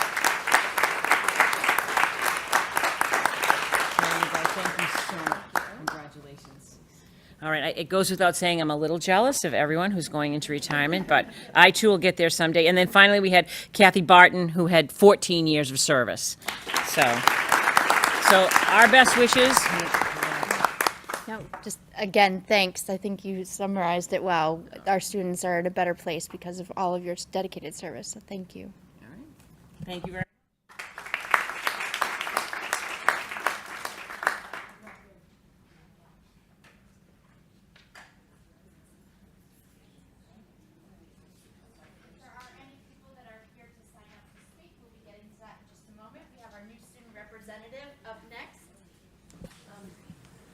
Ms. Abel, is there a chance for a break so that we can get a photo? Motion for a short recess. Motion for short recess. Sure, we'll take a 5-minute recess. We'll be back at 8:08. Thanks.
Always so wonderful to have a packed room with such awesome opportunities for our district. Next, we have a report from our student representative to the school committee. It is Kaylee Quintino. Welcome. Okay. Hi, everyone. First, I want to talk about, well, thank you for having me, of course. But first, I want to talk about the senior clap out that was June 1st, and then the senior prom that was on June 2nd, and then our class of 22 just graduated on June 5th. Congratulations to them. And then 8th grade move up day, where high schoolers showed the place around for new upcoming freshmen. And then freshmen just finished their MCAS biology. And on June 15th, we will be having elections for class officers for each class. And then June 16th is when final exams start, which is a bit stressful. But then we have the Pride flag raising, which is June 17th, which will be at noon after finals. And then we'll have the Juneteenth flag raising for June 21st, same time around noon. And then we will also be having final exams up until 22nd and 23rd, until the school ends. So... Well, thank you for that report and welcome. I know it's always a little awkward you join us for the last meeting, but we look forward to seeing you again in the fall at our beginning meeting. We hope you have a great summer. Thank you. Great. Mayor Cahill. Madam President, if I could just quickly, Mrs. Visnick and I both had the pleasure, is it Kaylee or Kylie? Kaylee. Of hearing Kaylee speak about an hour ago at an event for Green Beverly, and she and her friend and classmate talked about the environmental club that they founded and chair. And so thank you for all the great stuff you're doing there too, Kaylee. Thanks. Yeah. That's all right. Okay. So usually this time we heard you on the finals. You probably have some studying and homework to do. You're welcome to leave. You're welcome to stay and listen, but thank you so much for coming. Okay, next on our agenda, we have the approval of meeting records for our 2 meetings on May 11th. We can take them individually. The first is our budget hearing for the FY23 budget. Is there a motion to approve? So moved. Thank you, Mayor Cahill. Second. Thank you, Ms. Coelho. Were there any edits or corrections that we needed to make to these minutes? Not hearing any, I'm going to do a roll call. Mayor Cahill? Yes. Ms. Coelho? Yes. Dr. McKenzie? Yes. Ms. Robinson? Yes. Ms. Visnick? Yes. And Ms. Abel. That's 6-0. Yeah. Oh, yes, 6-0. Thank you. And then the next was the set of meeting records for our regular school committee meeting, also held on May 11th. Do I have a motion to approve? Thank you, Mayor Cahill. Second. Thank you, Ms. Robinson. Same question to the body. Are there any edits or corrections that need to be made to this meeting record? Yes. Yes, Ms. Coelho. I don't remember if I was in attendance or not. It says I was in attendance, but my name is spelled incorrectly. Okay. It's okay. I thought I was here. That's on the second set. Okay. We will fix the spelling of Ms. Coelho's name. And you were in attendance, I do remember. Okay, any other corrections? I will again call the roll. Mayor Cahill? Yes. Ms. Coelho? Yes. Dr. McKenzie? Yes. Ms. Robinson? Yes. Ms. Visnick? Yes. And Ms. Abel, yes. That's 6-0 with that one correction. Okay. Next is our opportunity for resident voice. It is related to an agenda item or not. I don't believe we've had anyone sign up. Okay, moving right along, we have items by consensus this evening. They're listed items A, B, and C on the agenda for warrants in the amounts also listed on the agenda. We will approve these en masse. Is there a motion to approve? I'll make that motion to approve. Thank you, Ms. Robinson. Second. Thank you, Ms. Coelho. I don't believe we have any questions. I'll call the roll again. Mayor Cahill? Yes. Ms. Coelho? Yes. Dr. McKenzie? Yes. Ms. Robinson? Yes. Ms. Bisnick? Yes. Ms. Abel? Yes, 6-0. Okay. Next on our agenda, the chair is bringing forward a fair share amendment resolution for the body to consider this evening. In your packet, you received some background information about what the amendment actually says. Also, who is adopting the resolution, and a sample that Ms. Brotherton and I actually drafted based on the proposed resolution that a number of other districts and communities have adopted. Basically, I'm putting this on the table for discussion. Dr. Silva was not able to join us this evening due to business travel, and he has provided a letter that I will read in a moment. I was wondering if there were any questions before we potentially entertain any sort of motions. We also have Ms. Brotherton with us online, and she would like an opportunity to speak at some point. I don't know if any questions are on the table first and foremost. We would like to address any of those. Do you want a motion or no? Get us there. Sure, we can have a motion, that way we can start deliberations as well. So based on this language. Based on the language the chair's put forward, unless you seek to have. I move we approve this language. Second. Thank you, Mayor Cahill. Pass this resolution. Okay. Okay, so we now have a motion and a second on the table to support the resolution as drafted and distributed in the packet.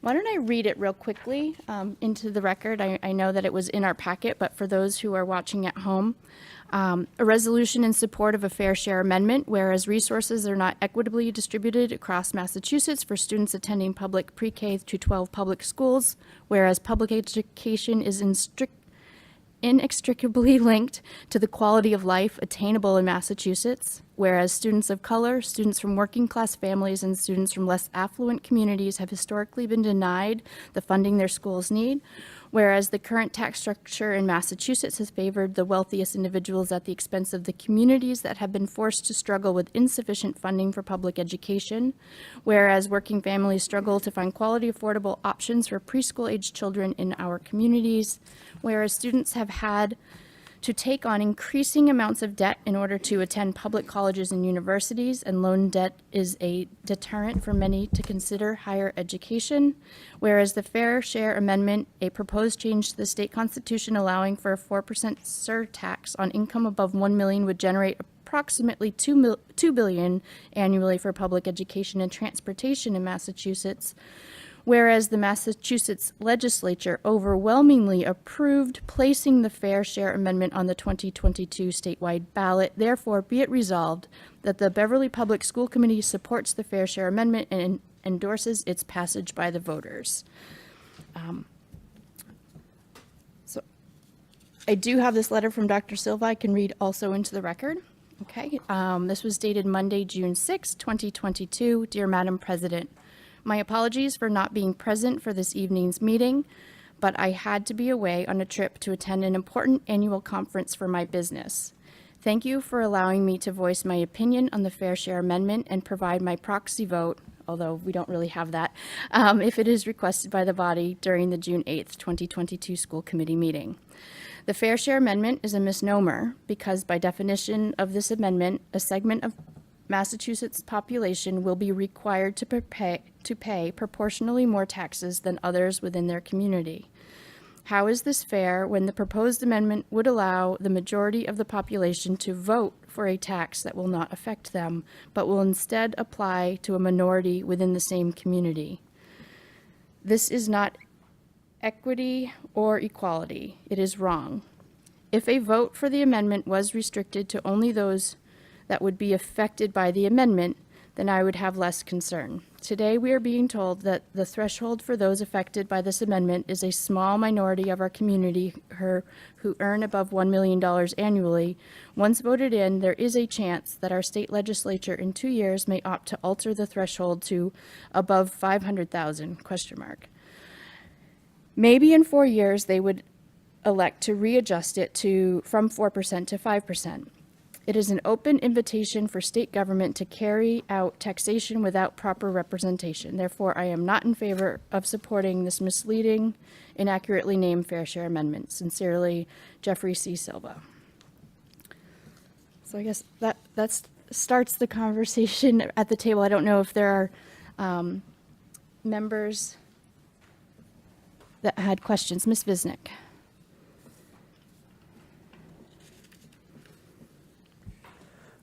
Did you recognize me? I did recognize you. I'm sorry. I apologize. I wish to point out that as a body, when we go to MASC, when we go to the yearly conference, this item was on one of the MASC resolution lists, and in the past, as a body, we were not in agreement, and we abstained from voting. However, by far, the majority of the MASC institutions voted to pass this as well. So I just want to add that additional piece of data. That's all. Okay. As a point of clarification, I think that was a different amendment, but in the same vein of finding additional funding sources for public education. But okay. Mayor Cahill? Thanks, Madam President. Just a couple of thoughts. I mean, ultimately, it's the voters who will decide this. And what's before us is our ability to weigh in on whether to pass a resolution supporting it, right? So that's really what we're doing here. And I'd also point out that, Massachusetts has long had a flat tax rate on income tax, unlike the federal government, which has had a graduated income tax rate. So that's really that's really the subject matter of all of this. And so it's, personally, I'm comfortable with the language here and taking this vote, and I certainly appreciate and understand other opinions on it.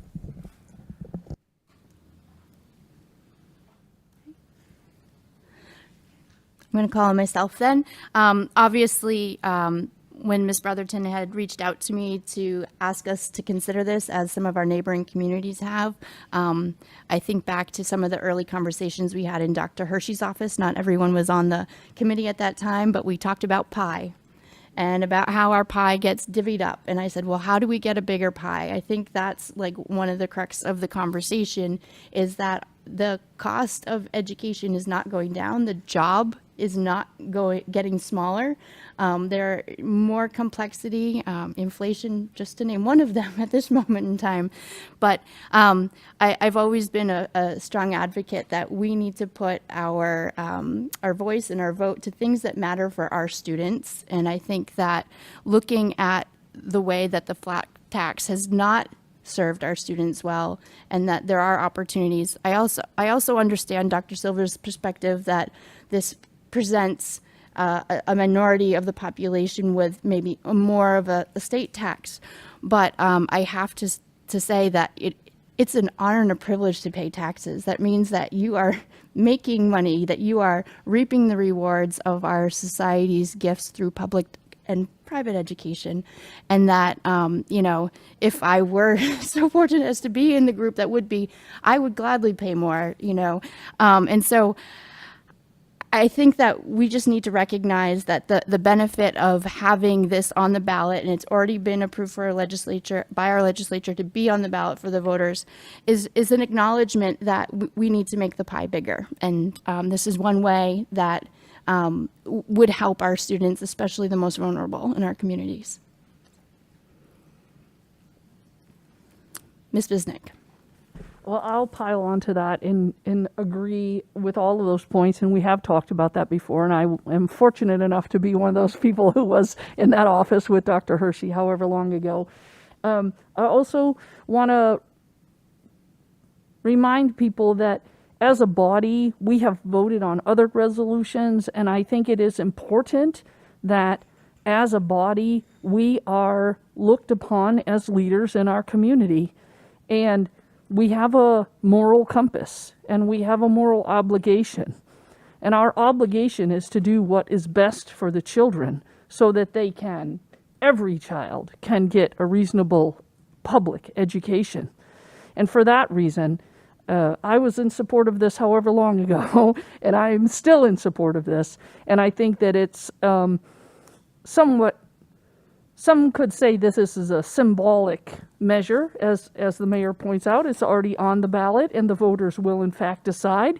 But it's similar to our resolution for yes on 3, or for recognizing Juneteenth before the state came around to do the same.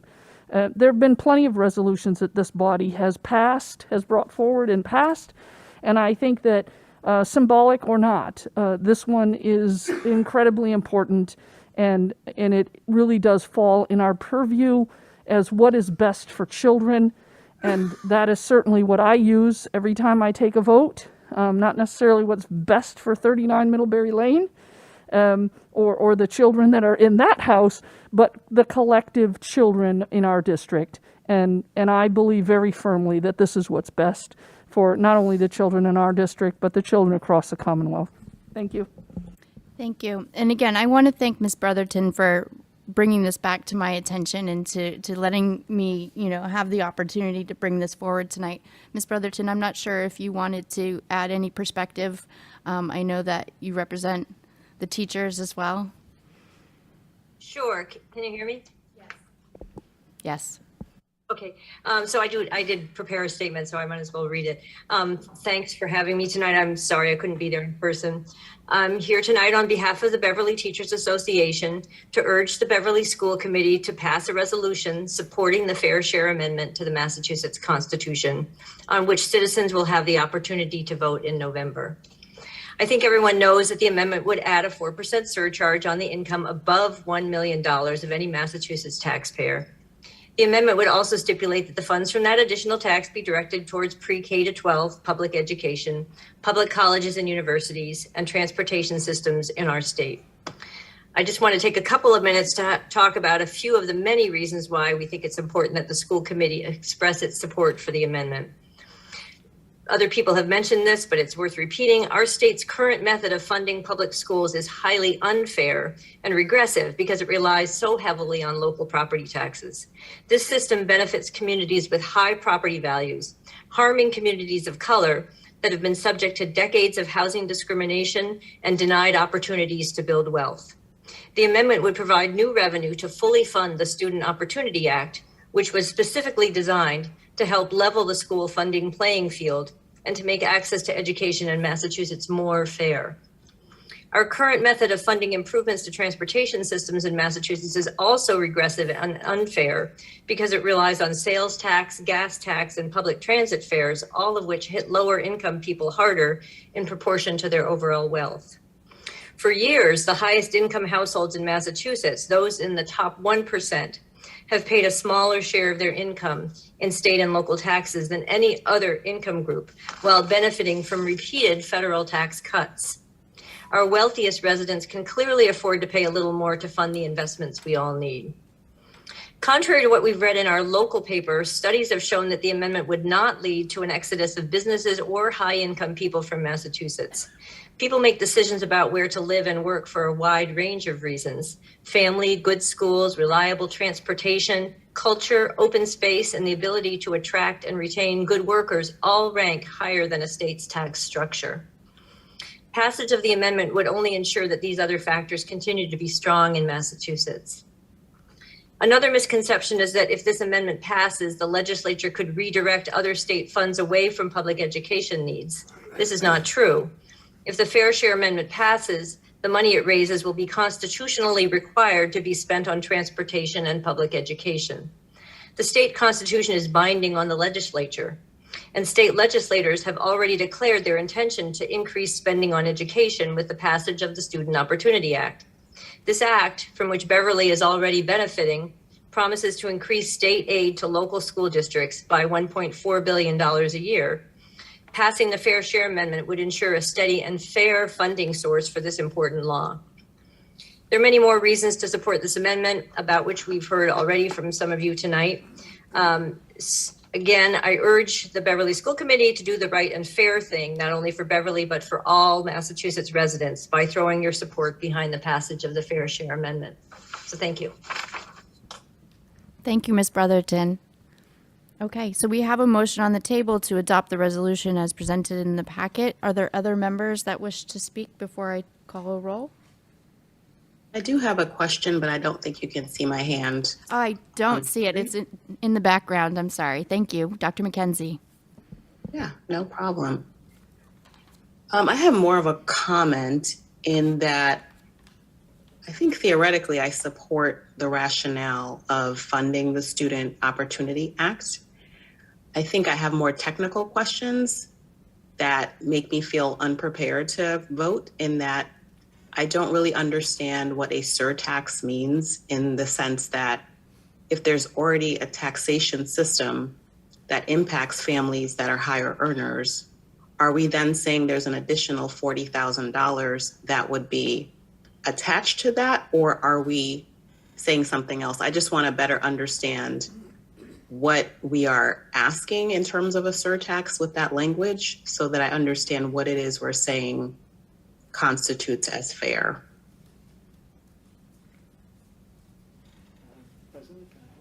Mayor Cahill, go ahead. If, Dr. McKenzie, if I understand both your question and the proposed fair share amendment, everybody in the state gets taxed at the same rate, the flat income tax rate, up to all of their earnings, minus whatever they can write off through the tax code.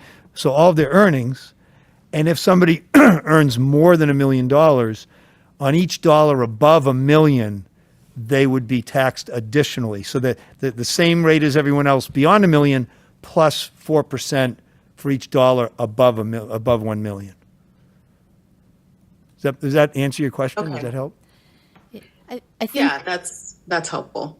the actual amendment puts it in those words. So under this article, there shall be an additional tax of 4% on that portion of annual taxable income in excess of 1 million reported on any return related to those taxes.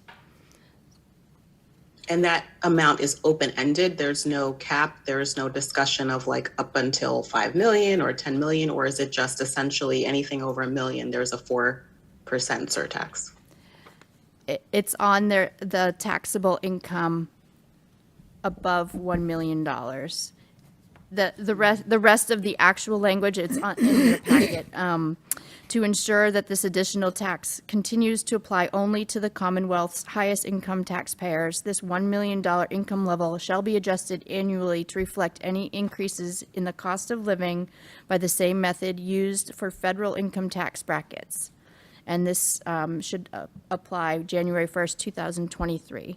So I think that's calling out the fact that $1 million, what it is today, might not be what it is tomorrow. So the legislature can adjust that upward to $2 million in limit, and think about the cost of living as well. Mm-hmm. And to Dr. McKenzie's follow-on question, right? Above $1 million, wherever somebody's income level is, that 4% additional will apply, supposing it's passed, would apply to each dollar above 1 million, regardless of where that income level lands. Mm-hmm. Yeah, no, that's really helpful. Like I said, I agree with the spirit of it. I think it's, in terms of the objective and the intentionality, I think that's great. I think the technical debates of it, I'm not so sure about.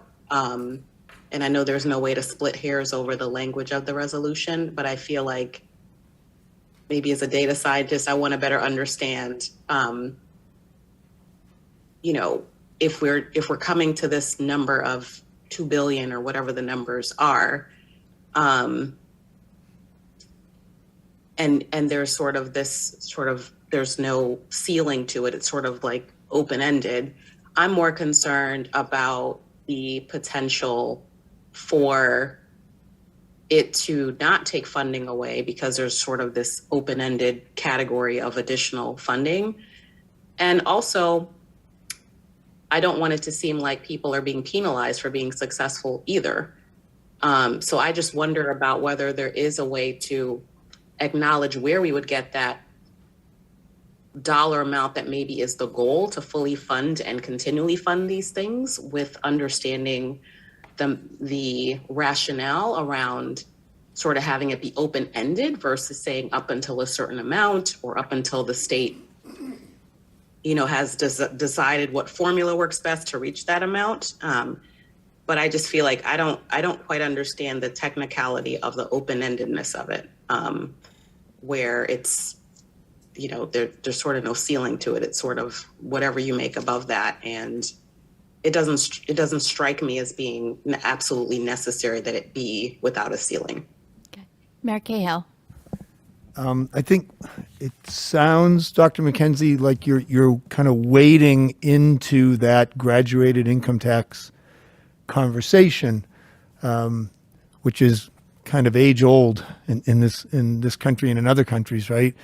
I will also say that others could probably speak with much more authority on just where we are statewide in terms of meeting our need on education funding. On the transportation side, having served on the Real Visioning Committee a few years ago and having just had a meeting yesterday on the issue of the commuter rail future, right, regional rail investments, and that's one piece of Massachusetts transportation system. There's going to be a need for somewhere north of $25 billion of investment to electrify, modernize our regional rail system so as to support the greater Boston, Eastern Mass, Central Mass region economically for the next century, and as well at the same time address our climate obligations around public transportation. And that's not touching on local roadways, bridges, culverts, bigger bridges, the need for real investment and expansion of more local transportation connectors to the bigger pieces, as well as an expansion of the various various types of both rail and subway and everything involved. There's just so much there. It's going to take decades to accomplish, and this as an additional piece of meeting the need in these two, big areas, education at all levels and infrastructure around transportation. It seems very necessary and appropriate. Yeah, no, I definitely, not to have a back and forth conversation, but yeah, I do agree that we need something a lot more robust and thoughtful about how to fund all of those things. I don't know that I have enough information to say, that I've studied and understand whether a progressive tax works better or the open-ended 4% surtax above $1 million for perpetuity of whatever that could be. Because I feel like there could be ways to get everybody on board if there is clarity about what the need actually is and how we can get there without it being, to me, what feels to be relatively open-ended without me really understanding why it is open-ended, without any sort of caps or calculations around how we get there. And maybe that's just not possible to figure out right now. I think if it weren't for that particular piece of language in there, it would all make sense to me. But to agree to like a specific number, like 4% over X amount without really understanding it feels like I wouldn't feel like I'd really be genuinely voting for something I understand.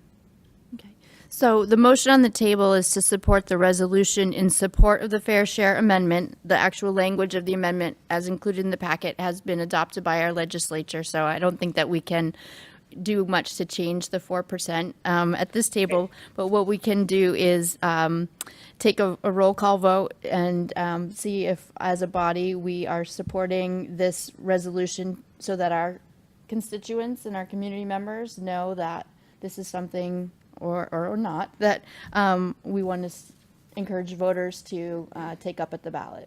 Madam President, if I Yes. could, when's our next meeting? That's our next topic to figure that out. 27th? It's the 22nd at this moment in time, but there's a question about that as well. Well, let me ask it differently. Are we having another meeting before we hit summer? Or is that a question? I think that's the question. Is this our last meeting of our session? And so let me ask a related question. And this question is on the November ballot, right? Not the September primary. I'm hearing Dr. McKenzie express a lack of readiness to take a vote on this. And, you know, when various ones of us have been there before, we've been able to accommodate each other and hold and wait and allow some time for those questions to get answered. That's why I'm asking if we know we're going to have another meeting in a couple weeks, or if we're talking August. And you know, maybe it doesn't matter ultimately in terms of us all being ready to vote on something. Can we pose that to Dr. McKenzie? Yeah, Dr. McKenzie, would you like the body to table this resolution till our next meeting, whether it be a retreat or our August meeting? So for me, it would either be abstaining or yes, having the opportunity to know more. I am in support of the Student Opportunity Act. I think it's really important. I do think that the way we fund schools does disadvantage those that are not property owners in their communities. All of those things ring true. I think having an idea about how it should be funded and how we came to these particular numbers and the inability to adjust the language, to me, says that if I vote yes, that I'm in agreement with all of it, which would feel, you know, uncomfortable for me. So I would either abstain if there's a desire to really move it forward, or if we do have another meeting coming, I will definitely diligently do my homework and make sure I'm clear on how we got here to the language. So I think it's, you know, if the body wants to move forward with a vote, then I would just abstain today if we did that. Mayor Cahill. I'd be inclined to ask that we hold it. I think we all would be better served if we're all ready to vote when the vote happens, and I don't think we're constrained at this moment by time. Okay. So, Madam President? Ms. Visnick. I think that there is value in us voting before August. As we all know, campaigns take time. Getting information out takes time. And so making our position known about it before we break for summer, I think is important. Does it need to be tonight? No. If we're going to have another meeting, I'm more than happy to hold this until the next quote unquote June meeting. But I'm not interested in holding it until August, because I think that the summer is a very valuable period of time for people to caucus and build momentum and do things relative to voting blocks. So I'm not sure if we can table it for the same meeting. Is that, I'm forgetting Robert's rules. Can we table it, go to the next chair agenda item, talk about when our next meeting might be? Nobody's made, I made a motion to vote and pass it, which you seconded, right? Ms. Visnick seconded that. Okay. So we have two. I'm happy to rescind the motion and you know. And then we can decide to make another motion. Move on and come back. Take it out of order. Okay. Yeah. Yeah. Okay. So the motion has been rescinded at the moment. The chair will take up the next topic, which is our upcoming meetings and dates.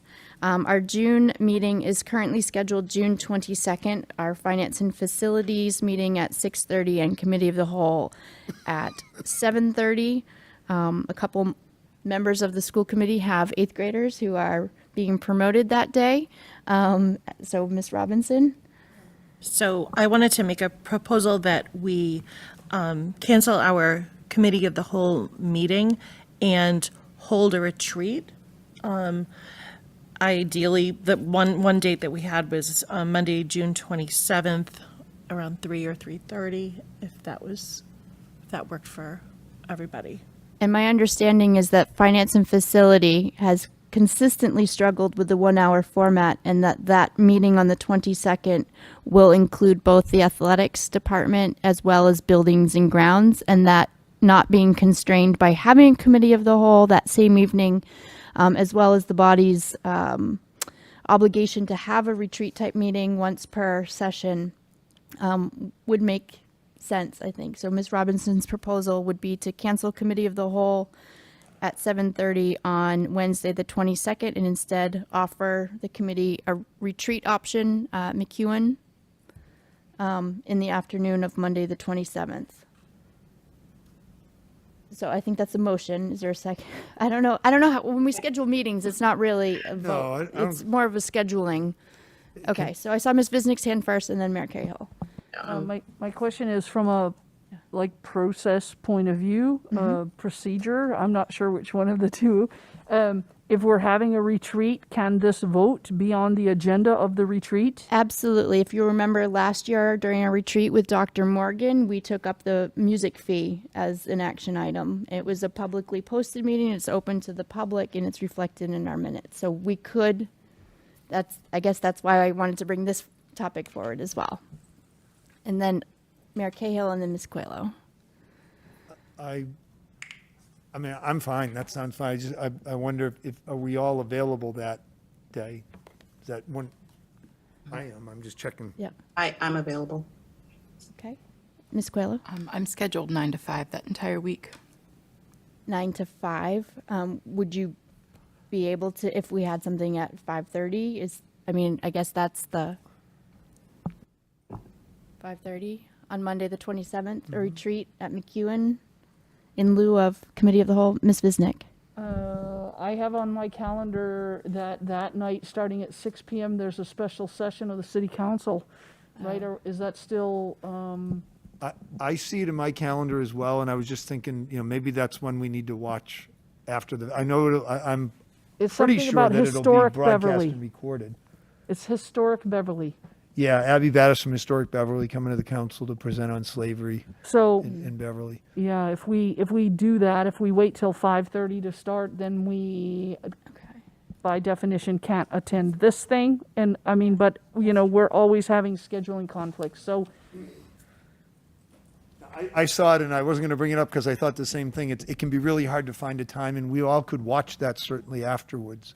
I'm going to double check and make sure BevCam's I'm guessing they will be, but. Kim's maybe going to come out from the booth to answer. Sure. Yeah, come on in, Kim. It's on my radar with a question mark because I didn't know it was locked in. You have to speak at the microphone.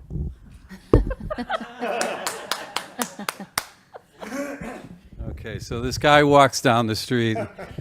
So BevCam has it on the radar, meaning I marked it in my analog catalog, the one you kind of write in. Yeah, I've got it in here. But it wasn't, it was with a question mark because we haven't been asked to cover that meeting.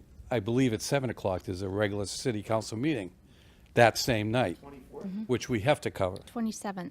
And I apologize to the people Yeah. online if I'm speaking too loud here. Yes. There is a special city council meeting on the 28th, final vote on budget.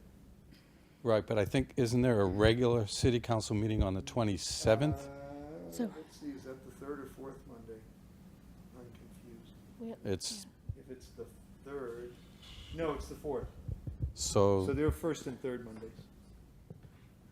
okay, because I don't know why I had that on my calendar as well. So the chair would like to ask if there's actually a topic for our retreat in addition, because that could also, we could potentially, it could be very short, and we could even hold it at City Hall so that we could be present.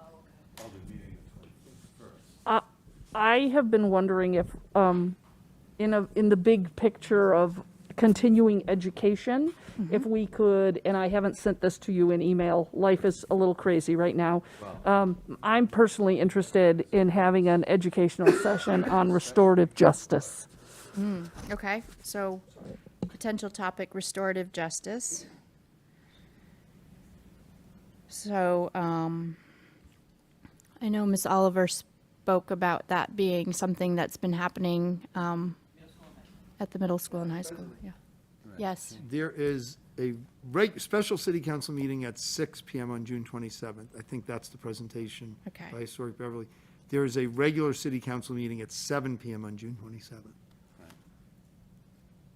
Okay. Which I don't know until I see the agenda, but I may feel compelled to be there too. Okay. Ms. Coelho, would it be amenable if we posted our meeting for city council and you get there when you get there?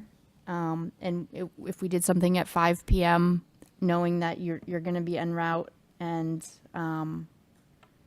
do your best? Okay. Okay, so why don't we entertain having our school committee retreat at 5 p.m. and I'll work with City Hall to find a room so that we can be present for the special session of the City Council as well as their regular meeting, if that works for everyone. And then I'll work with Dr. Trocheck to see if the topic of restorative justice is something that we could entertain that evening, or But I'm not here then. you're not going to be here, obviously. Okay, but maybe we could ask Dr. Morgan again, or we could ask one of the principals. No. Sure, It's I gonna can be talk hard. about, we can talk about it after. Okay. I mean, we'll, you know. We'll work on the topic, but we have the time and the location now. Okay. Madam President, if the goal is to have a meaningful retreat opportunity and have a presentation on restorative justice, if sometime between 5 and 6, probably 5:30 or after, we revisit this fair share amendment resolution as proposed, and at 6, we attend the special city council meeting, and then at 7, I don't know yet, I may need to be at the city council meeting, as we all know, sometimes I do need to be there, sometimes I don't. So when will the retreat piece of this happen? And it just might need to happen Yeah. without me at that point if it's after 7. I don't Yeah. know, can't know yet. I guess the retreat part isn't necessarily, the retreat is just a matter of having candid discussions during our open meeting that anyone's allowed to attend. It's just not in front of a camera, it's not recorded, and we generally take up a topic. And then the refreshments part, we can figure that part out, I guess. Yeah. So I think just the matter of posting a meeting for 5 o'clock, we'll have a topic. Okay. Whether it's restorative justice or whether it's another topic, we'll figure that part out. We'll have the fair share amendment resolution again on that agenda with the intentionality of adjourning before 6 p.m. so we can slide over. It sounds like that will work best. Okay. Okay. So we have tabled the resolution this evening. We will bring it forward on the Monday, the 27th of June, 5 p.m. City Hall, in a room to be determined. That's it from the school committee perspective. Ms. Coelho. City Hall or McEwen? We're going to do it at City Hall so that we don't have to worry about transportation in between. And then, Ms. Visnick, that would allow your facilities and finance meeting on the 22nd, Wednesday, the 22nd, to extend, so you can do justice to both topics. Okay? Superintendent's report, and Ms. Taylor, I'm so sorry to keep you here. So I'm going to have Mrs. Taylor go first, and then Okay. I'll come after with That sounds wonderful. Thank you. And I am going to share my screen. And I promise next year we'll start at the high school and work the other way. Thank you very much. Betty, you can come over here. I'm going to give you my computer. Okay. If you want, and that way you can be presenting and turning the Okay. camera at the same time. Good to see you, though. It's nice to see you too. There you go. Thank you. Thank you, everyone. I am glad to make this opportunity because, as you know, it was an unusual year and a difficult year and a long year, but in having to do this document, I realized how much the faculty and staff at Beverly High School got done and did. And so I'd like to do just a general thank you to our staff and to my administrative team who made a lot of this happen. So our first goal was developing school-wide practices of systematic analysis of, sorry, now I've lost my place. Computer different than mine. Well, I can't read because of the screen. Yeah. Oh, minimize. Thank you. Thanks. You can move it down here, out of the way. Thank you. Yeah, but I still need to go back. Here we go. I'm sorry. We'll develop school-wide practices of systematic data analysis, which will drive the implementation of interventions to improve attendance and instructional student engagement. As you know, the district provided us with the Director of Humanities and a Director of STEM, and the Humanities Director is Ms. Amber Mom, and the STEM Director is Dr. Jennifer Thomas, and so they helped us with this as well. In particular, we started to establish a regular practice of using Linkit for baseline tests in English and math. We did take a look at MCAS data as well. We started to create better student study teams, in particular our sophomore team, and guidance really did a huge revision of how they outreach to students and families and help with course selection. So in Beverly High School's second goal was to develop and implement learner-centered opportunities that allow students to apply their knowledge to authentic situations with a focus on civic engagement, social justice, and experiential learning. You know that we've been working on a career pathways program. This year we worked to expand it further. We now have a group of sophomores for next year, about 25 students that have selected pathways. And the Pathways Committee is continuing to determine certification and badge programs, so as they continue on with their junior and senior year, that they have specific goals and targets to meet. We refine and catalog civics projects for elective courses. What we have done in the social studies is our students need to take 3.5 credits, 3.5 credits in excuse me, not credits, but courses in social studies. So that means every student takes at least one elective. And so we have a civics project designed in each of those electives. So before they graduate, a student is taking a civics project. And the department was doing some review and making sure we have some authentic experiences and authentic audiences in there. We were using faculty time and departmental time on project-based learning. I would say that probably we didn't do that as much as we wanted to this year, so that would be something that would be on the radar to concentrate on better for next year. We made sure that there was more student support and schedules for our Essex After Dark students. Revise our Summer Success Program for ninth graders, which we hope to implement again this summer, and take a look at resources and curriculum themes for cultural diversity and further curriculum. I should remind people that we had introduced a new course, American Identities, that was meant to pair with the resolution by the school committee about offering opportunities for students to take courses like that. We also developed a world culture course, which we're working towards that as well. And we've always had the Saving History and Ourselves course as well. So we've expanded in that area. How do I get to that? Just use the arrow. Okay. Oh. So I'm not used to Dr. Chirotech's panel. Yours isn't set up like mine. Just do a scan thing, and now just use the button.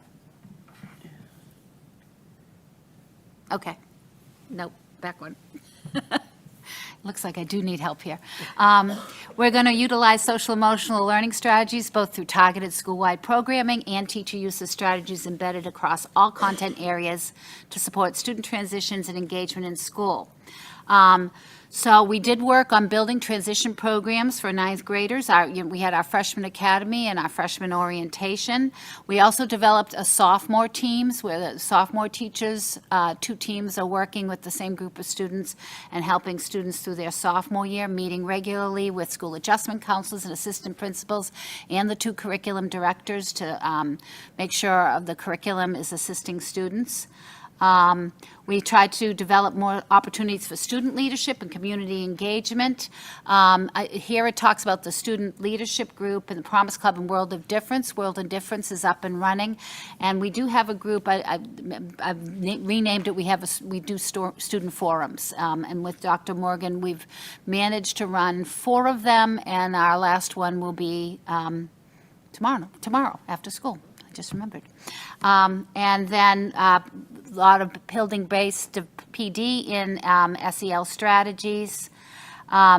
We've been working with both our guidance and our school adjustment counselors to provide more supports for students and taking a look at what other interventions they can provide. We did cross-district learning walks to observe the use of culturally responsive teaching and SEL practices. And we created a student mentor program for targeted student groups. That was a teacher one. We were still in the process of creating the student mentor group. We did create a teacher mentor group for targeted students. Here we go again. Okay, I'm going to have you do that. Thanks, right there. But summary of accomplishments, we have regular practice of using Linkit benchmark data for both math and English department. They have been looking at data 3 times in the course of the year and student progress on the standards. We also, across all departments, reviewed and revised when needed common midterm and final assessments. I should say that with our Director of STEM and our Director of Humanities, the assistant principals also take the other departments. So every department is covered by the administrative team. Increased guidance, communication, and services for students and families, that sort of minimizes how much work guidance has done this year. Providing more opportunities for students to do course selection, to choose colleges, to take a look at careers.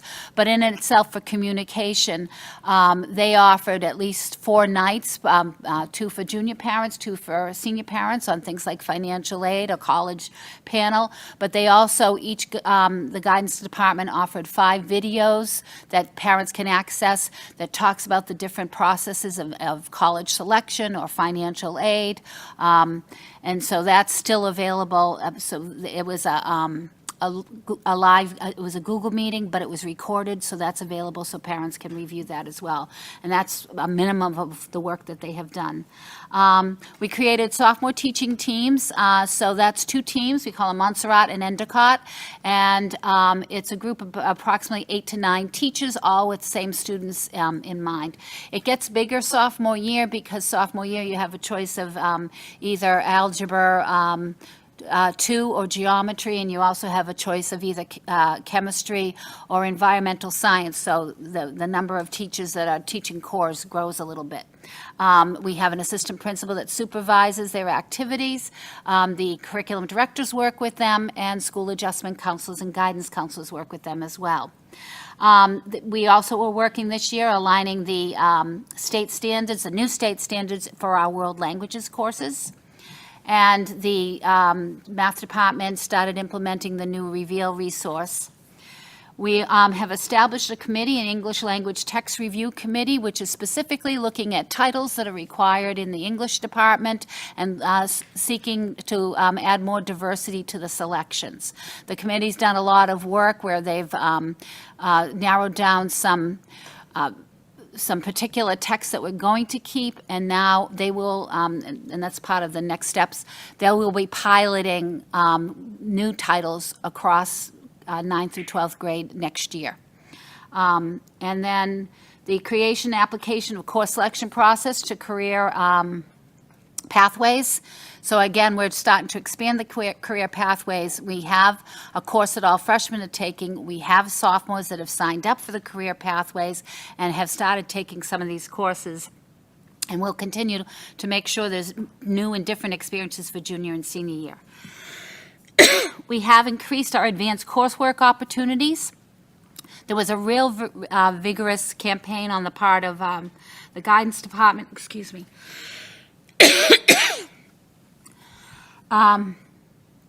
We had a course excitement week. We had teachers do individual outreach to students. We had AP ambassadors. I'm sorry, I just got so. No. Oh, thank you. Okay, so I'm sorry, excuse me.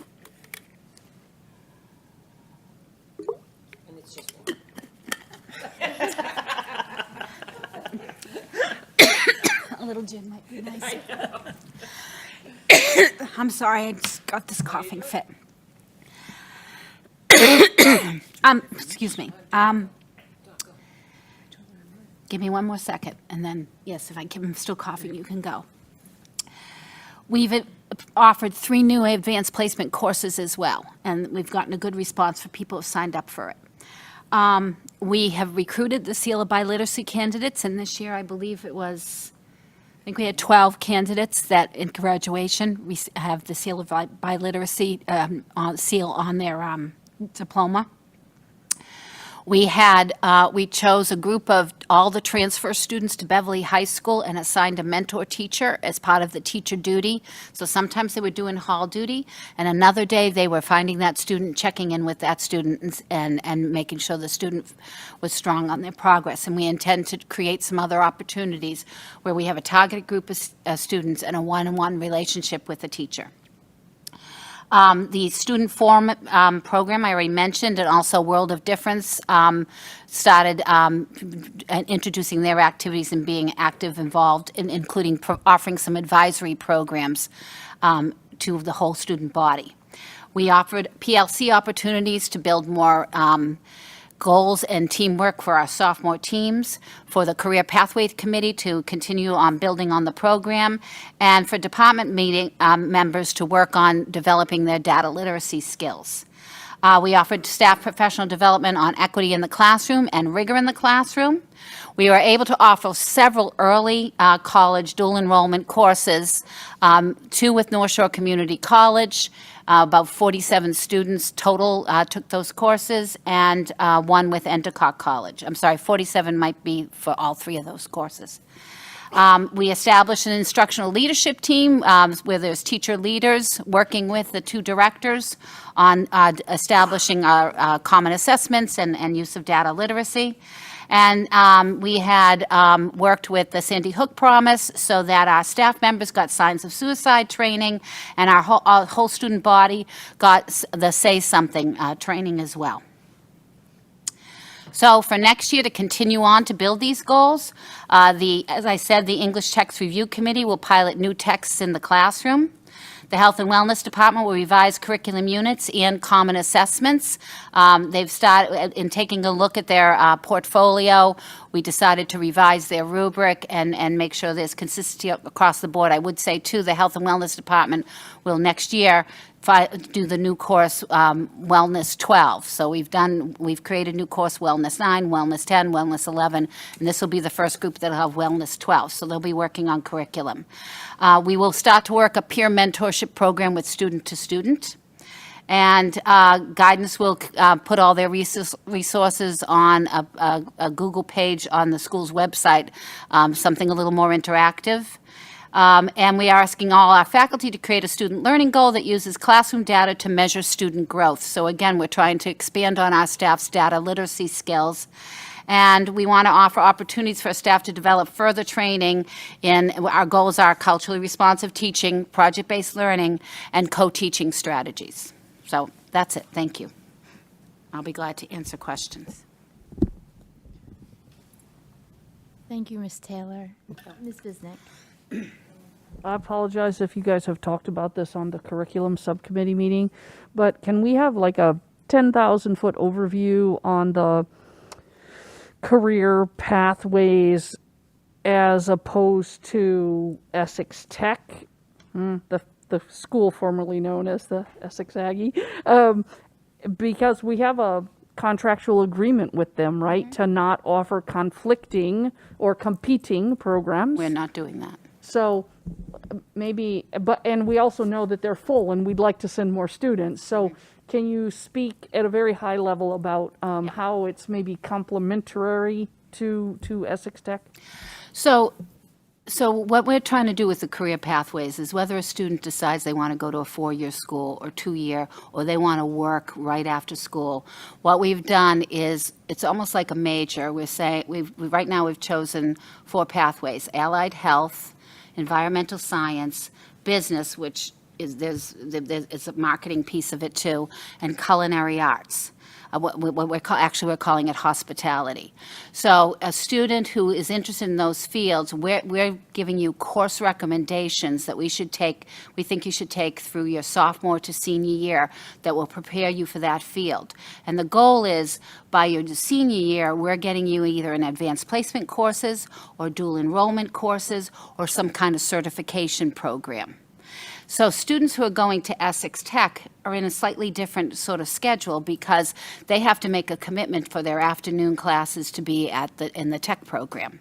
So they're doing a pathway, but it's not the career pathway in the sense that they're taking their morning classes at Beverly High School to meet their requirements, and then they go to the vocational program, and that they're taking a vocational program. Our career pathways aren't truly vocational. They're more like preparation for the right kind of courses, and then we're seeking to provide some kind of certification or dual enrollment so that by the time they're a senior, they've had enough exposure to this particular field, whether it's allied health or hospitality, and that they're ready for the next step, whether it's, like I said, a four-year school or whether they want to start work right out of high school. So I think you can kind of look at the career pathways as a major that you've chosen. It doesn't mean you can't take music, but what we're saying to you is if you want to take allied health, we think you should take these courses and recommend that you take them. And we think your senior year, you probably should take this AP course or this dual enrollment course. Or maybe you want to work with we're working with community members and get some certifications. So the two exist at the same time. They conflict in that a student couldn't do both. But we're not offering vocational programs in the career pathways. Thank you so much, Ms. Taylor, and thank you for being flexible to stay for the regular school committee meeting. Thank you very much. We were getting pretty good at that 1 hour, but tonight we ran a little long. Thank you. Sorry about that. And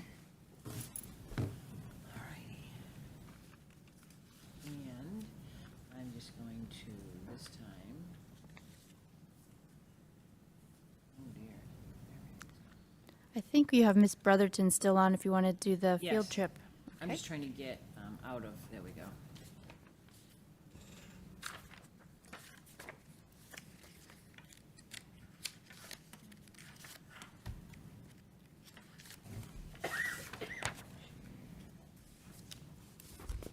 All right. So, yes, thank you. All right, so I have, it's not a very long report tonight. We do start with an overnight field trip. I have some updates for COVID, and I just wanted to make a few informational comments to you about some things that are going on in the district, so it won't be too long. But first of all, we do have Ms. Brotherton on the Zoom call. The superintendent recommends a committee approve an overnight field trip for the Model United Nations Club to Providence, Rhode Island on November 11th and 13th. And both Julia Brotherton and Allison Spencer are here with us to answer any questions you got in your packet, I believe, the documentation to support that. So I would turn it over to them for any extra information or to answer any questions that you may have. Motion to You want a approve. motion? Okay, Ms. Visnick has just made a motion to Second. approve the field trip. Mayor Cahill has seconded. We start discussion. Do committee members have questions for Ms. Spencer or Ms. Brotherton? Julia, We can go over the itinerary at the moment if that's helpful Sure. at all too. Okay, yeah. Why don't you share the itinerary? Thank you. So thank you for hosting me remotely as well. So I just have a quick overview. So this is actually exciting because this is our first in-person overnight conference for our upperclassmen since they were freshmen. So they will be seniors next year, and this is it's been a while. So we'll be going down to Brown University, leaving with from public transportation in Beverly, and I believe a coach bus down to from Boston down to there to Brown University. We'll be staying usually at the Courtyard Marriott, but the accommodations are to be determined by the university, hopefully over the summer.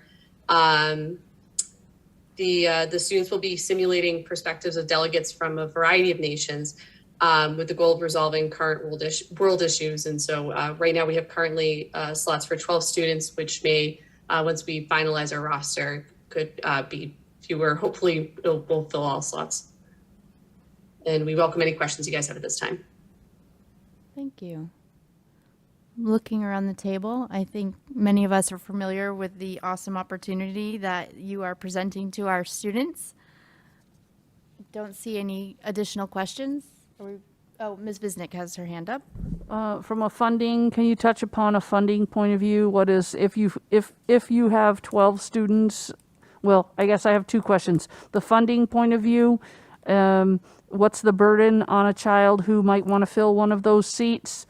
And secondly, what happens if you have more than 12 students that want to go? Sorry. Julie, do you want to speak Sure, to that? Sure, I'll take that one. So usually the trip costs between $250 and $300 for the weekend. We always have money in our treasury to offer scholarships to students who might have difficulty with that amount. We also do fundraising over the course of the year. We've done a couple of fundraisers this year that we use to try to mitigate the cost for all the club members for on the trip. And we'll determine, the final cost when we get closer to the time. I hope, does that answer your question? Yes, and what about the demand? What if you have more than 12 children who want to go? So actually, what we usually do is we have a wait list because we have to book a certain number of hotel rooms, and then the hotels usually book up. So it's been a while since we've had a wait list. Usually it kind of works itself out, but if there were a wait list, it would be kind of, I think, a good lesson to the students because the students do have to write a paper in order to go, and this is Brown, right? So they want to be prepared for this conference, and so we can kind of use, hey, you got to write your paper. We also have people on the wait list if you're not interested in writing your paper. So we do have to cut it off because we registered with Brown for 12 students, and then we also have the hotel rooms that we have to think about as well. Okay, thank you so much. I'm not seeing any other questions, so why don't I call the roll to approve the recommended field trip for November 11 through 13, 2022 to Brown University for the Model UN. Mayor Cahill? Yes. Ms. Coelho? Yes. Dr. McKenzie? Yes. Ms. Robinson? Yes. Ms. Visnick? Yes. Ms. Abel, yes. Passes 6-0. Have an enjoyable time. Can't wait to hear the report back. Thank you. Thank you so much. Thank you, guys. So I quickly will run through the COVID dashboard. We are continuing to update it, but I believe this will be the end probably of our COVID updates. There's been some changes at the Department of Ed in terms of the testing, the policies and the way that they're handling COVID, but we are maintaining this through the end of the year. But then I'm not sure we'll be having a COVID dashboard next year. Fingers crossed we will not. The data, again, I've updated the data. The last update that I did get from Teresa Kirsch was through May 28th. And again, I think we're finally, it's going down, but we all know that the reliability of the information that's coming in is different because not everybody's reporting in the same way. But I do have one testing update that I wanted to share. We have participated in a state-run, state-coordinated testing program at various levels throughout the year. Some included the symptomatic testing that we did at the building levels. Early on, we did some forms of pool testing during the year. We have most recently been participating in the self-testing program in which we've been distributing, people can opt in, and we've been distributing the self-test kits. For the fall of 2022, the state will no longer be participating in that. They will no longer supply the self-tests or other COVID testing services to schools and districts. However, districts can continue to purchase materials to conduct symptomatic testing. Only that's a case when a student reports to the health office with symptoms, and with the permission from the parents, we can do a test for them there. We will continue to have those available in our health offices, at least for the beginning and near future. And those tests will be available to us through the statewide contract. So we have some now. We'll probably continue to keep them in supply for the health office, but that's the only method of testing that we're going to be providing come fall. So I just wanted to share that information with everybody. I have some some news celebrations to share. We had our Mass Safe Routes to School program has named the Beverly Elementary Schools as the 2022 Northeast Exemplary Program winner. There was a presentation a couple of days ago, Jody Elder was part of, and I just wanted to read a little bit about what they said because I think it's a really nice opportunity to recognize the hard work that's done by in our elementary schools. So for the Ayers Royal side, Centerville, Cove, Hannah, and North Beverly Elementary Schools, equity means including every student in Safe Routes flagship days, regardless of how they arrive to school. Beverly schools embrace this philosophy of equity and inclusion by inviting students who ride the school bus and use family vehicles for these annual walking and biking events, along with providing annual age-appropriate pedestrian and bicycle education. Twice per year, Beverly school nurses arrange for their school buses and family-driven students to meet at predetermined locations. Here, bus students disembark and are met by various school administration, faculty, staff members, and town officials. Together, they walk to school, joining established walking school bus and bike trains along the way, high-fiving the crossing guards as part of this biannual ritual, including one of the 2021 program's honorable mention recipients. With nearly 1,000 students participating, the atmosphere is one of celebration as these student parades make their way to the neighborhood schools. It's safe to say that the Walk to School Day is very popular in all of our elementary schools, and in particular, our school nurses are really the work behind a lot of what happens for that. So it was really great for them to be recognized, and you know, we're very grateful that we have that opportunity for our kids to kind of go and have safe routes to school. So I just wanted to share that information with you, that was happened for our schools. Quick up, 332 graduates. Last Sunday, we were all there, so I know that you know it. It was an amazing opportunity, and I just wanted to give a shout out to everyone that had anything to do with putting together that celebration. The high school works really hard, the high school administration. It was a great day. I would like to thank whoever brought the weather, because it was probably one of the best weather events that we've had in terms of that. But just another shout out, and you know, we're so proud of our seniors and all the work that they've done, and we're so grateful to everybody that had contributed in any way to their success, and we're just looking forward to watching them and the success they'll have after school. So. And then finally, I just wanted to give you a quick update. The solar work is going to begin at the middle and high school. I had a meeting this past week with Dan Voss and Arena, and just sort of outlining what's happening and what the next steps are going to be. And so we will be sending out a publication, or whether it's a brochure or a one-page or some information to parents and to everyone in advance of the work beginning, so they know what to expect. But a date of June 16th has been identified for to begin delivering some of the equipment, with construction beginning on June 24th, which is the day after school closes. We identified spots on the different campuses where some of the equipment could be stored and some of the deliveries could be, you know, begin coming in. So beginning on the 16th at the middle school and high school, you may see some locations where equipment is starting to come in, but the construction itself isn't going to begin until the June 24th date after school is out. So I just wanted to sort of put that on everyone's radar. With more information coming, Arena is working on just sort of a more detailed description so people can be aware of what's happening along the way. We just didn't want, I think there are some they called them screws. I don't think they mean they're screws like this. I think they're like huge pieces of equipment that are going to show up on the campus. So I didn't want anyone caught off guard when they were sitting there in the lot. So we worked with both the principals in both buildings to identify spaces and make sure that there was no interruptions to the end of the school year. So, and that is all that I have for report. Sounds good. Okay, moving right along, we have a couple of standing committee reports, and we'll start with Ms. Bisnick, Finance and Facilities. Thank you, Madam President. The Standing Committee on Finance and Facilities last met on May 25th in a combined setting with the Committee of the Whole. And every item that we brought forward that night was brought forward to the Committee of the Whole for voting. So I don't have anything to bring forward this evening, rather just a recap.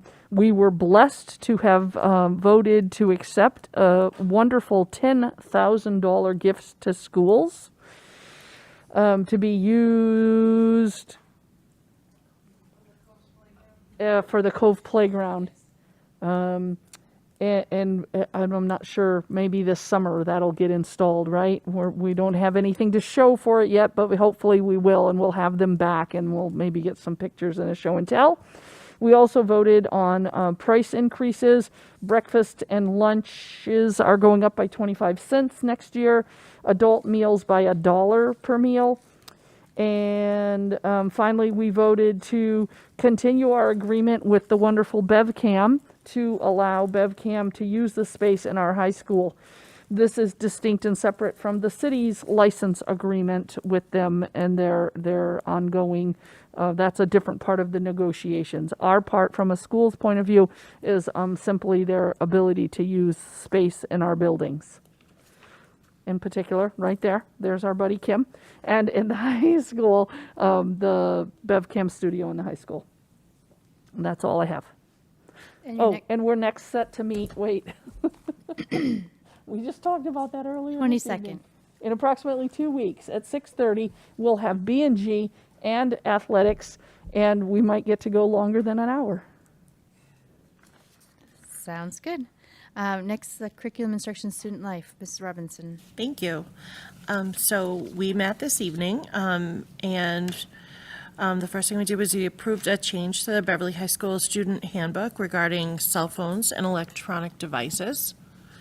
And then we heard all about the goals and achievements from each of our Beverly Public Schools. They all had great successes and growth in meeting and exceeding their English and math benchmarks. They've successfully adopted new math and ELA programs. They've worked to combat chronic absenteeism. They've created new co-teaching models, implemented culturally responsive teaching practices, added books to the library, and so much more. So I would urge any residents to take a look at the slides on our website or to watch the CISL meeting that's on the BevCam YouTube channel to hear about all the accomplishments at our individual schools, as the list is quite impressive. Thank you. Thank you, Ms. Robinson. For the negotiating subcommittee, we have not met since our last report. And for policy sub-review committee, Dr. McKenzie, you and I committed to June. We've got a couple weeks left, so we will set a calendar appointment that works for both of us to hand over that activity. That's Sure thing. Maybe at our retreat. That'll be great. Okay, sounds good. Now, last agenda item of the evening, are any communications from school committee members? Ms. Visnick. Last night, I was blessed to go to the last high school PTSO meeting of the year. Some fantastic powerhouse volunteers have their last child graduated on Sunday, and so a big send-off for a few. We're going to really seriously miss those volunteers in our schools. In a resounding reinforcement of the messaging around our communication and the differences across the different buildings, and how it would be wonderful if we had more of a unified communication plan. Specifically, they called out how much they like what Alex does here, and whether we could try to model the other schools' communication plans around what Alex does, or the mode of the communication maybe is more their point. And secondly, I have had a smattering, I'll use that word, of people can reach out to me with concerns around the continued trauma and our responses, the availability or lack thereof of mental health services, and the physical impacts that trauma appears, I'm going to use that word, appears to be having in our buildings, in particular, whether it's showing itself in and outside of our schools in terms of things like vandalism in the buildings or bullying either inside or outside of the buildings. And so for each of those issues, every person who has contacted me on some of those things, I've tried to push them back to the building principals. I know that there are some things being investigated right now / looked into, and we're trying. And I think that again, I'll reiterate how excited I am to have the City Connects program coming in next year. And so sometimes it's hard to look past an immediate issue to look at, things don't just get fixed always really fast, but hopefully we're moving in the right direction. Thank you, Ms. Visnick. Anyone else?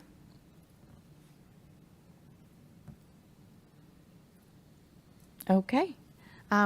With that, is there a motion to adjourn? So moved. Thank you, Mayor Cahill. Second. Thank you, Ms. Robinson. It's not debatable, but I do need to call the roll. Mayor Cahill, Yes. Kimberly Coelho, Yes. Ken-Ann McKenzie, Yes. Karen Robinson, Yes. Lorinda Visnick. Yes. Rachel Abel. We are adjourned. Thank you, BevCam, as always. Appreciate it, and thank you, those at home. Oh. I didn't get to.